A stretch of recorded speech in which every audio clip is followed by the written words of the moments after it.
നമ്മുടെ കുടുംബത്തെക്കുറിച്ച് ദൈവം ചേർത്തിരിക്കുന്ന കുടുംബം, ദാമ്പത്യ ബന്ധം, അത് വിശുദ്ധിയോടെ ജീവിക്കുക, നരകമാകരുത്, അത് സ്വർഗമാക്കാൻ നമുക്ക് സാധിക്കണം. എന്റെ വീട് ഒരു വിദ്യാലയമാകണം, സാധിക്കുമെങ്കിൽ എന്റെ വീട് ഒരു ദേവാലയമാക്കി മാറ്റണം. ഈ ചിന്തകളിലൂടെയാണ് നമ്മൾ കടന്നുപോയത്. എന്റെ കുടുംബം ഒരു ദേവാലയം, അതിലേക്ക് ആക്കുവാൻ, മാറ്റിത്തീർക്കുവാൻ ദൈവം നമ്മളേക്ക് വിളിച്ചിരിക്കുന്നു. നമുക്ക് രണ്ട് വിധത്തില് വീട് പണിയാം.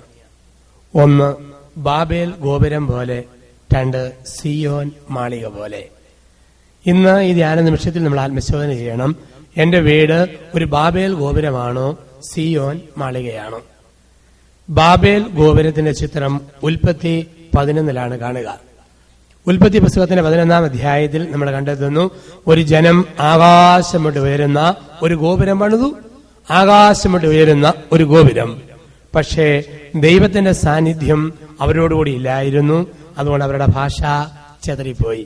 സിമന്റ് കൊണ്ടുവരാൻ പറയുമ്പം കല്ല്, കല്ല് കൊണ്ടുവരാൻ പറയുമ്പം കട്ട, കട്ട കൊണ്ടുവരാൻ പറയുമ്പം വെള്ളം, വെള്ളം കൊണ്ടുവരാൻ പറയുമ്പം കമ്പി. ഭാഷ ചെതറിപ്പോയി. ദൈവത്തെ കൂടാതെ എത്ര പണമുണ്ടെങ്കിലും എത്ര വലിയ വീടുണ്ടായാലും ആ വീട് ഒരു ബാബേൽ ഗോപുരം, ഭാഷ ചെതറിപ്പോകുന്ന ഒരു ബാബേൽ ഗോപുരം. 40 വയസ്സുള്ള ഭർത്താവിന്റെ ഭാഷ 35കാരി ഭാര്യയ്ക്ക് മനസ്സിലാക്കാൻ പറ്റുന്നില്ല. 65 വയസ്സുള്ള അമ്മായിമ്മയുടെ ഭാഷ 30 വയസ്സുള്ള മരുമകൾക്ക് ഉൾക്കൊള്ളാൻ പറ്റുന്നില്ല.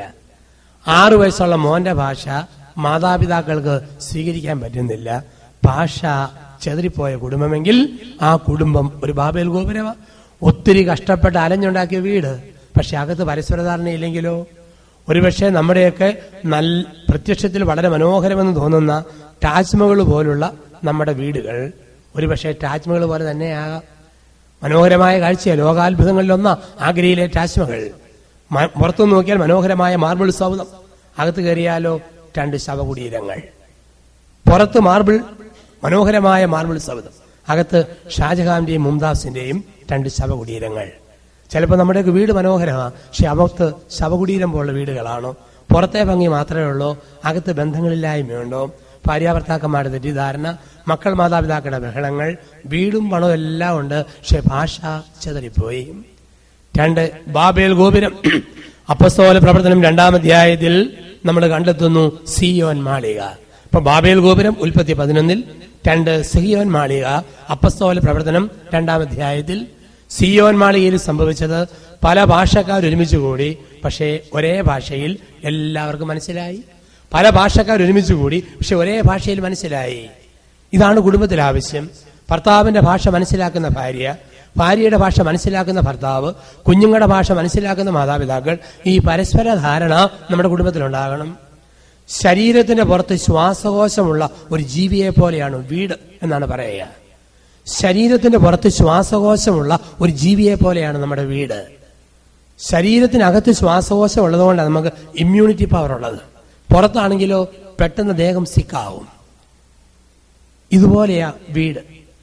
ചെറിയൊരു അശ്രദ്ധ മതി, പെട്ടെന്ന് കുടുംബത്തിന് പനി പിടിക്കാൻ തുടങ്ങും. ശരീരത്തിന് പുറത്താണ് ശ്വാസകോശമുള്ള ഒരു ജീവിയാണ് വീട്. ഒരു ചെറിയ അശ്രദ്ധ, ഒരു ചെറിയ വാക്ക്, ഒരു ചെറിയ ശ്രദ്ധക്കുറവ്, ഒരു പെരുമാറ്റ ദോഷം, എന്തെങ്കിലും സംഭവിച്ചാൽ മതി, പെട്ടെന്ന് അസുഖമാവും, കുടുംബ ബന്ധങ്ങൾ തകരാൻ തുടങ്ങും. അപ്പൊ അങ്ങനെയുള്ള കുടുംബത്തിൽ ഏറ്റവും പ്രധാനപ്പെട്ട കാര്യം ഓർക്കേണ്ടത്, വീട്ടിലുള്ളവരെ വിലപ്പെട്ടവരായിട്ട് കാണാൻ പഠിക്കുക. വീട്ടിലുള്ളവരെ വിലപ്പെട്ടവരായിട്ട് കാണാൻ പഠിക്കുക. അല്പം ശമ്പള കൂടുതലുണ്ടെന്ന് പറഞ്ഞ് ഭർത്താവിനെ അടിമയാക്കുന്ന ഒരു ഭാര്യയായിരുന്നു. അല്പം നേരത്തെ വന്നു, അല്പം കാശുണ്ടായി, ഞാൻ കെട്ടിയവനെ കൊണ്ടുവന്നു, എനിക്ക് ഇത്രയുണ്ട്, അവൻ അത്രയേ ഉള്ളൂ എന്ന് പറയുന്ന ഒരു ഭാര്യയായാൽ കുടുംബം തകർന്നു തുടങ്ങും. കാരണം വീടിന്റെ ജീവിയുടെ പുറത്താണ് ശ്വാസകോശം. എത്രയോ കുടുംബങ്ങൾ അങ്ങനെ തകരുക. പെണ്ണുങ്ങളുടെ തലക്കനം കൊണ്ട്, പണത്തിന്റെ അഹന്ത കൊണ്ട്. യൂറോപ്പിൽ കണ്ടിട്ടുണ്ട്, അമേരിക്കയിൽ കണ്ടിട്ടുണ്ട്. ചിലപ്പോൾ ആണുങ്ങളുടെ കർക്കശ പ്രകൃതി, പിടിവാശി, അവളെ അടിമയാക്കുക, എന്റെ ഇഷ്ടം പോലെ മാത്രം നടത്തുക, നാട്ടിലെ പോലെ തന്നെ ഇവിടെ അതേ അധികാരപ്രയോഗം നടത്തുക. ഈ 2 ഭാഗത്തുനിന്നും പാളിച്ചകൾ. അപ്പൊ അങ്ങനെയുള്ള സമയത്താ പറയുക, കുടുംബ ജീവിതത്തിൽ നമ്മൾ വീട് പോലെ കാണാൻ പഠിക്കണം. ആ വീട്ടന്തരീക്ഷം കുടുംബത്തിൽ വേണം. ഉള്ളവരെ വിലപ്പെട്ടവരായിട്ട് കാണണം. ഞാൻ എത്ര മാത്രം പ്രസംഗിച്ച് ഓടി നടന്നാലും കപ്പുച്ചിൻ സഭയാ എന്റെ വീട്. ആ സഭയ്ക്കുള്ളിൽ എനിക്ക് സ്ഥാനവും നിലയും വിലയും ഉണ്ടെങ്കിലേ ഞാൻ ധ്യാനിപ്പിക്കാൻ പോകാവൂ. അല്ലെങ്കിൽ എന്റെ ധ്യാനം കൊണ്ടൊരു അർത്ഥമില്ല. വലിയ പ്രസംഗമൊക്കെ പറയാം, പക്ഷെ ഒരു ഹൃദയത്തെയും സ്വാധീനിക്കാൻ പറ്റുകയില്ല. കാരണം എനിക്ക് എന്റെ സഭയിൽ വിലയില്ലെങ്കിൽ. ഓരോ മനുഷ്യന്റെയും വില അവൻ നിൽക്കുന്ന സ്ഥലത്താണ്. മോശയോട് ദൈവം പറഞ്ഞു, മോശേ, നീ നിൽക്കുന്ന സ്ഥലം പരിശുദ്ധമാ, നീ നിൽക്കുന്ന സ്ഥലം പരിശുദ്ധമാ. ഈ ഒരു ചിന്ത നമ്മുടെയൊക്കെ മനസ്സിൽ വേണം. ഒരു മനുഷ്യന്റെ വില അവന്റെ ഭാര്യ കൊടുക്കുന്ന വിലയാ, അവന്റെ മക്കൾ കൊടുക്കുന്ന വിലയാ. ഒരു സ്ത്രീയുടെ വില അവന്റെ ഭർത്താവ് കൊടുക്കുന്ന വിലയാ, കുഞ്ഞുങ്ങൾ കൊടുക്കുന്ന വിലയാ. ചില രാഷ്ട്രീയക്കാരെ കാണാൻ മേലെ, രാഷ്ട്രീയക്കാർ രാവിലെ ഡയറിയും കഷത്തി വെച്ച് ഒരു പേപ്പറും ചുരുട്ടി പിടിച്ച് ഭയങ്കരമായിട്ട് ഇറങ്ങുന്ന പാടെ ഭാര്യ ചോദിക്കും, ഓക്കൻ കാശിന് തന്നെ കൊണ്ട് കൊള്ളാവുള്ളൂ, വായും പൊടിച്ച് ഡയറിയും തൂക്കി പോന്ന പോക്ക് കണ്ടില്ലേ? ഇവൻ അരിശോ അവളോട്. പിന്നെ എവിടെങ്കിലും സ്ഥാപിക്കേണ്ട ഞാൻ ഓക്കനല്ല എന്ന്. അവൻ എന്ത് ചെയ്യും? മൈക്രോഫോൺ കൈ കിട്ടിക്കഴിഞ്ഞാൽ സ്വാഗത പ്രസംഗം ഏൽപ്പിച്ചാൽ മതി. അന്താരാഷ്ട്ര കാര്യം മുഴുവൻ അവൻ പറയാൻ തുടങ്ങും. ഘാട്ട് കരാറ്, ഇറാനിൽ ബുഷ് ചൊറിയാൻ പോയ കാര്യം, ഇറാഖിൽ ബോംബിടാൻ പോയ കാര്യം, ബ്രസീലിൽ മഞ്ഞ് വന്നപ്പം കാപ്പിക്കുരു ഉണ്ടായില്ല, കൊളംബോയിലെ ഷീറ്റ് ഇല്ലാത്തതുകൊണ്ട് ഇന്ത്യയിലെ ഷീറ്റിന് വില കൂടുതലാണ്. അന്താരാഷ്ട്ര കാര്യം മുഴുവൻ പറയും. ഒരമണിക്കൂർ സമയം. കാരണം ഭാര്യ ഓക്കനെന്ന് പറഞ്ഞ് വിട്ടതല്ലേ, അല്പം വെയിറ്റ് ഉണ്ടെന്ന് കാണിക്കേണ്ടത്. ഇതെല്ലാം കഴിഞ്ഞിട്ട് അവസാനം പറയും, ഇനി ഞാൻ എൻ്റെ കടമയിലേക്ക് കടക്കട്ടെ. അവനെ തലക്കിട്ട് കൊടുക്കണം മൈക്കിന്റെ സ്റ്റാൻഡ് വെച്ച്. കാരണം അവനറിയാം ഇത്രയും നേരം ചെയ്തത് കടമയല്ല കത്തിവെയ്യാന്ന് അവനറിയാം. ഇപ്പോഴാണ് കടമയിലേക്ക് കിടക്കുക. കാരണം ഭാര്യ ഭർത്താവിന് വില കൊടുത്തില്ലെങ്കിൽ അവൻ നാട്ടിൽ ബഹളം വെക്കും, ഇടവ കമ്മിറ്റി ബഹളം വെക്കും, എല്ലായിടത്തും ഒച്ചയും ബഹളം വെക്കും. കാരണം ഭാര്യ ഓക്കാന്നും പറഞ്ഞ് വീട്ടിൽ നിന്ന് വെളുപ്പിനെ ഇറക്കി വിട്ടയാളാ. പിന്നെ വിലയുണ്ടെന്ന് കാണിക്കണമല്ലോ, വിലയുണ്ടെന്ന് കാണിക്കണം. വിലയുള്ളവന് ഭൂമിയിൽ വേല കാണിക്കേണ്ട കാര്യമില്ല. വിലയുള്ളവന് ലോകത്ത് വേല കാണിക്കേണ്ട കാര്യമില്ല. ഈശോയ്ക്ക് വിലയുണ്ട്.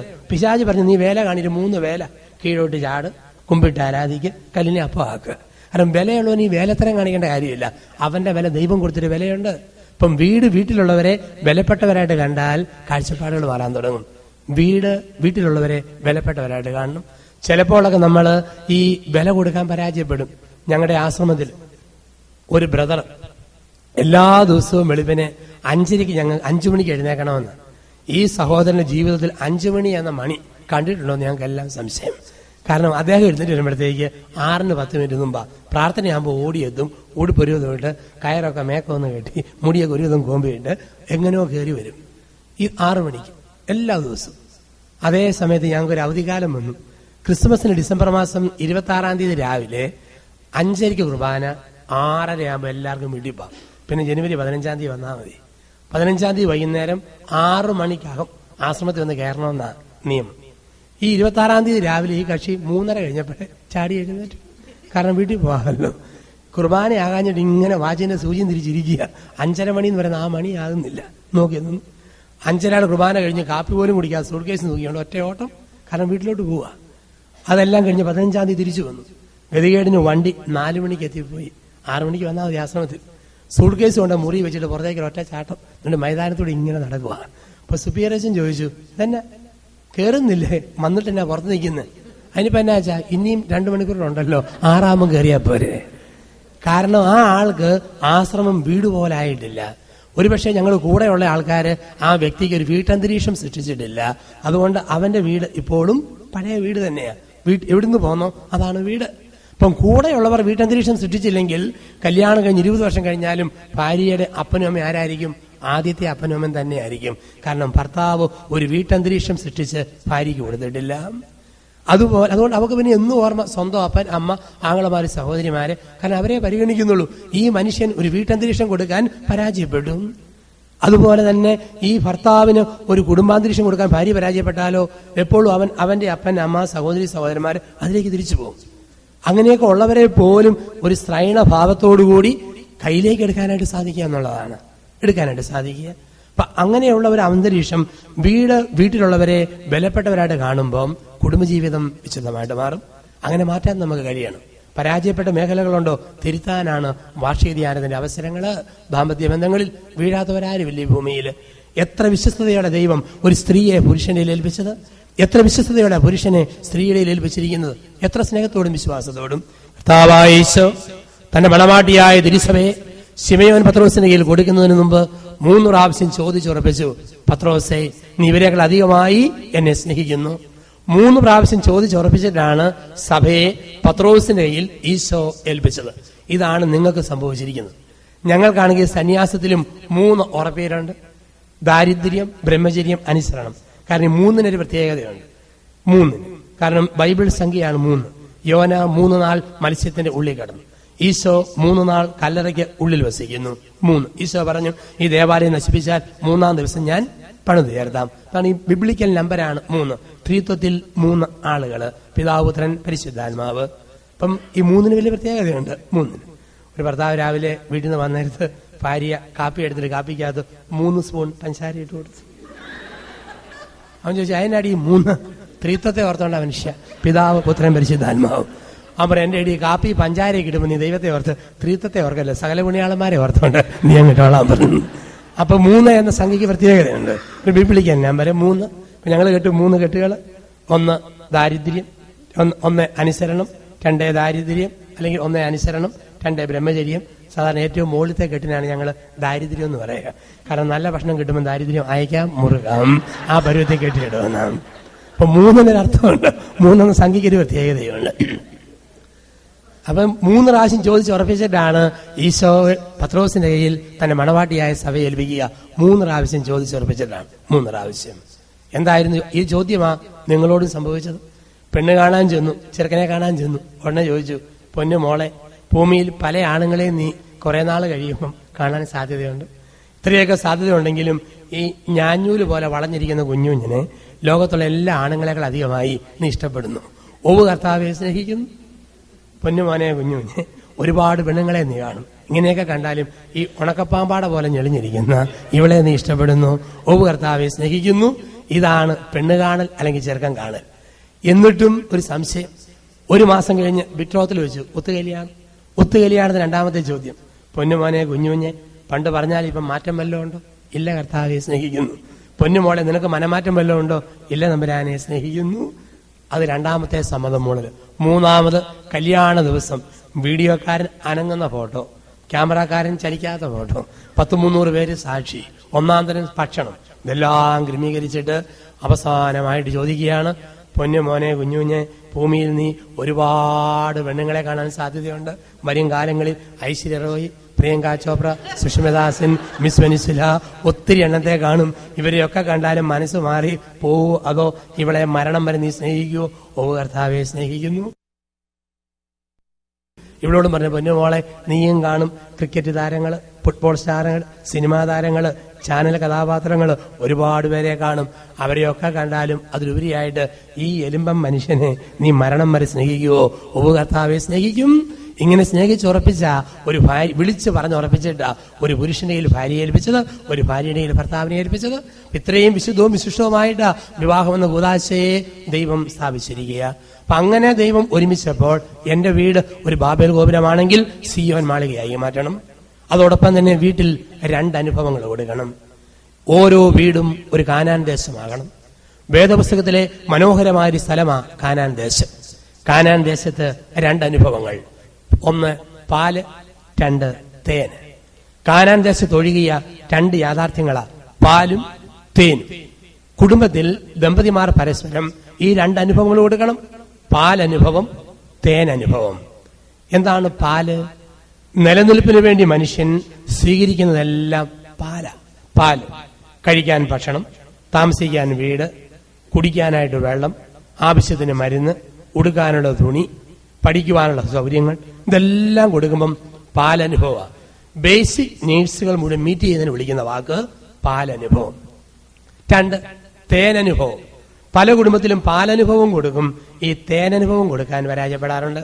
എന്താണ് തേനനുഭവം?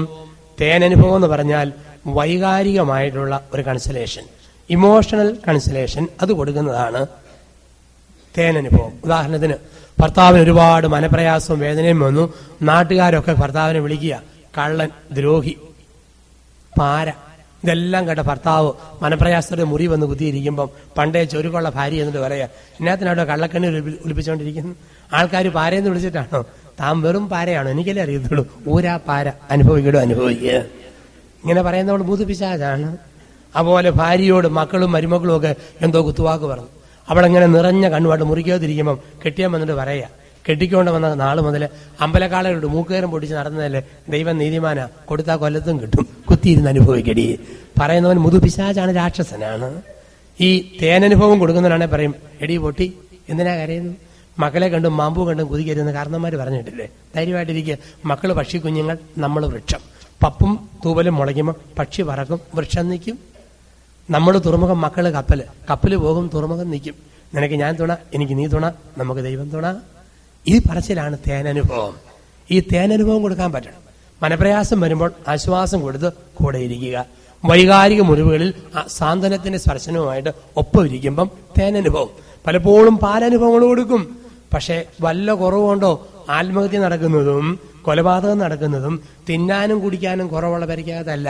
പിന്നെയോ ഈ തേനനുഭവം നഷ്ടപ്പെട്ടെടുത്ത, സപ്പോർട്ട് നഷ്ടപ്പെട്ടെടുത്ത, വൈകാരിക തലങ്ങളിലുള്ള ഒരു സൗമ്യ സാന്നിധ്യം, ഇതില്ലെങ്കിൽ കുടുംബം തകർന്നു. ഇപ്പൊ എന്റെ വീട് ഒരു കാനാൻ ദേശമായിട്ട് മാറ്റണം. എന്റെ വീട് ഒരു സിയോൻ മാളിക പോലെ മാറണം. അങ്ങനെ മാറണമെന്ന് വരിയിൽ ദമ്പതിമാർക്കിടയിൽ 5 പക്വതകൾ ഉണ്ടായിരിക്കണം. നമ്മൾ പറയും 5 മെച്യൂരിറ്റീസ് ഇൻ മാരീഡ് ലൈഫ്.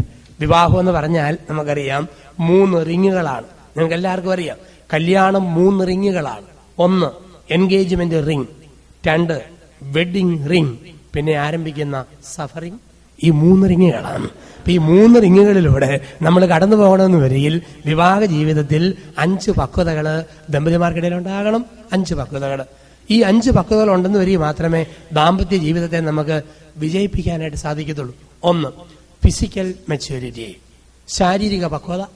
അതായത് ഒരു പുരുഷന്റേതായ ശരീരഘടനകളും അതോടൊപ്പം തന്നെ ഒരു കുഞ്ഞിനെ ജനിപ്പിക്കാനുള്ള സാധ്യതയുമുള്ള ഒരു പുരുഷന്റെ പ്രത്യേകത. വിവാഹത്തിന് ശേഷം മക്കൾ ഉണ്ടാവുകയോ ഉണ്ടാതിരിക്കുകയോ ചെയ്യുക, അത് നമുക്ക് പറയാൻ പറ്റിയല്ല. പ്രത്യക്ഷത്തിലുള്ള പുരുഷഭാവങ്ങൾ മുഴുവൻ ഒരു പുരുഷന്, അതുപോലെ തന്നെ ഒരു സ്ത്രീയുടെ സ്ത്രൈണഭാവങ്ങളും ശരീരഘടനയും ഒരു സ്ത്രീക്ക്. അതിന് വിളിക്കുന്ന വാക്കാണ് ഫിസിക്കൽ മെച്യൂരിറ്റി. അത് എത്തുന്നത് നമ്മുടെയൊക്കെ ഇന്ത്യയുടെ ചിത്രത്തിൽ പറയുക, പുരുഷന് 21 വയസ്സും ഭാര്യയ്ക്ക് 18 വയസ്സും. അതാണ് വിവാഹ പ്രായത്തിന് നിശ്ചയിച്ചിരിക്കുന്ന സമയവും മറ്റുമൊക്കെ കാലങ്ങള്. അത് ആ പ്രകാരം വൈദ്യശാസ്ത്രത്തിൽ, മെഡിക്കൽ സയൻസിൽ ഒരു മച്യൂരിറ്റി സ്റ്റേജ്, ഫിസിക്കൽ മച്യൂരിറ്റി എന്ന് പറയാ. അപ്പൊ അത്രയെങ്കിലുമുള്ള പക്വത. 1 ശാരീരിക പക്വത.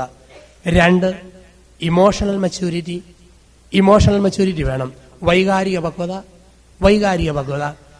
ക്ഷിപ്രകോപം വരുത്, എടുത്തിയാട്ട വരുത്. ഒരു ചെറിയ പ്രശ്നം വന്നു, കെട്ടിയോള് ഞാൻ തൂങ്ങിച്ചാകാൻ പോവാ, ഉടനെ ഇവനും ഞാനും കൂടെ പോന്നേക്കാം. ഈ രീതിയിലുള്ള വൈകാരിക പക്വതയില്ലായ്മ. ഒരു കൊച്ചു പ്രശ്നം വന്നു, ഉടനെ ചത്തേക്കാം. പിള്ളേരെ നോക്കി ഗുണമില്ലാതൊക്കെ മുടിഞ്ഞു പോകത്തേ ഉള്ളൂ. കെട്ടിയവനെ നോക്കി കാലമാടൻ ഒടുങ്ങിപ്പോകത്തേ ഉള്ളൂ. ഉടനെ നീ ചത്താൽ മതി, എനിക്ക് വേറെ കെട്ടാമായിരുന്നു. എന്തെല്ലാം അന്തസ്സില്ലാത്ത വർത്തമാനങ്ങളാ. ഇത് വൈകാരിക പക്വതയുടെ കുറവാണ്. ഒരു വൈകാരിക പക്വത ഉണ്ടെന്ന് വരിയിൽ ഓർക്കണം. ഒരപ്പന്റെ വില ഒരു ഭർത്താവിന്റെ നില, ഒരമ്മയുടെ ഡീസൻസി, ഭാര്യയുടെ ഡിഗ്നിറ്റി. അല്ലാത്ത വാക്കുകൾ പോലും നമ്മൾ പറയരുത്. വൈകാരിക തലത്തിൽ പക്വതയുള്ളവരായിട്ട് ജീവിക്കുക. Emotional maturity. ഏതൊരു പ്രശ്നം വന്നാലും അതിനെ പക്വതയോടെ ഫേസ് ചെയ്യുക. ഏത് കുരിശ് വന്നാലും രണ്ടുപേരും ഒരുമിച്ച് ചെല്ലും. ഈ മാനസിക പക്വത കാണിച്ചയാളെ, വൈകാരിക പക്വത കാണിച്ചവിടാ പരിശുദ്ധ അമ്മ യോസേപ്പ് പിതാവും ദേവാലയത്തിൽ മോനെ കാഴ്ചവെക്കാൻ പോയിട്ട് തിരിച്ചു വരുന്ന സമയത്ത് 12-ാം വയസ്സ് ദേവാലയം കാണിക്കാൻ കൊണ്ടുപോവുക ജെറുസലേം തിരുനാളിന്. തിരിച്ചു പോകുന്ന വഴി ഈശോയെ കണ്ടില്ല. ഈ വൈകാരിക പക്വത എനിക്ക് എന്തെല്ലാം കൂട്ടയടി നടക്കാൻ കണ്ടുമുട്ടിയപ്പം. അല്ലെങ്കിലും തന്നെ കൂടെ എന്നാത്തിനുള്ള ഒരു കൊച്ചിനെ പോലും നോക്കാൻ കഴിവില്ലാതെ മനുഷ്യൻ ആണാന്ന് പറഞ്ഞ് നടന്നാൽ മതി. ചെറുക്കനെ കണ്ടില്ലല്ലോ, മറിയത്തിന് തട്ടിക്കയറാം. നീ അല്ലേടി നോക്കണേ, തന്നെ അടുക്കുകയായിരുന്നു. മറിയത്തോട് തട്ടിക്കയറുന്ന യോസേപ്പ് പിതാവിൽ. യോസേപ്പ് പിതാവും മാതാവും ഒക്കെ എന്നും നല്ല ഐക്യത്തിലും സമാധാനത്തിലാണ് ജീവിച്ചിരുന്നത്. ഈ അടുത്ത കാലത്ത് ഇവരെക്കുറിച്ച് പ്രശ്നം ഉണ്ടാക്കിയത് നമ്മുടെ നാട്ടിലെ ആൾക്കാരാണ്, വണ്ടിക്കാരൊക്കെയാണ്. യോസേപ്പ് പിതാവിനെയും മാതാവിനെയും കൂടെ വേളം വെപ്പിക്കാൻ തുടങ്ങി. ഈയിടെ പേപ്പറിനകത്ത് വായിക്കുന്നത് കേട്ടു, സെന്റ് ജോസഫ് സെന്റ് മേരിക്കിട്ട് ഇടിച്ചു എന്നൊക്കെ പറഞ്ഞ് പത്രത്തിൽ വാർത്ത കിടക്കുന്നതാണ്. പക്ഷേ ജീവിതത്തിൽ അവര് ആരോടും പിണങ്ങിയിട്ടുമില്ല, വഴക്കടിച്ചിട്ടുമില്ല. ഒരു നല്ല വൈകാരിക പക്വത അവരുടെ ഇടയിലുണ്ടായിരുന്നു. ഇവളോടും പറഞ്ഞു, പൊന്നുമോളെ നീയും കാണും ക്രിക്കറ്റ് താരങ്ങള്, ഫുട്ബോൾ താരങ്ങൾ, സിനിമാ താരങ്ങള്, ചാനൽ കഥാപാത്രങ്ങൾ, ഒരുപാട് പേരെ കാണും. അവരെയൊക്കെ കണ്ടാലും അതിലുപരിയായിട്ട് ഈ എലുമ്പം മനുഷ്യനെ നീ മരണം വരെ സ്നേഹിക്കുവോ? ഉപകർത്താവെ സ്നേഹിക്കും. ഇങ്ങനെ സ്നേഹിച്ചുറപ്പിച്ച ഒരു ഭാര്യ, വിളിച്ച് പറഞ്ഞുറപ്പിച്ചിട്ടാ ഒരു പുരുഷന്റെ കയ്യിൽ ഭാര്യയെ ഏൽപ്പിച്ചത്, ഒരു ഭാര്യയുടെ കയ്യിൽ ഭർത്താവിനെ ഏൽപ്പിച്ചത്. ഇത്രയും വിശുദ്ധവും വിശിഷ്ടവുമായിട്ട് വിവാഹമെന്ന കൂദാശയെ ദൈവം സ്ഥാപിച്ചിരിക്കുക. അപ്പൊ അങ്ങനെ ദൈവം ഒരുമിച്ചപ്പോൾ എന്റെ വീട് ഒരു ബാബേൽ ഗോപുരമാണെങ്കിൽ സിയോൻ മാളികയായി മാറ്റണം. അതോടൊപ്പം തന്നെ വീട്ടിൽ 2 അനുഭവങ്ങൾ കൊടുക്കണം.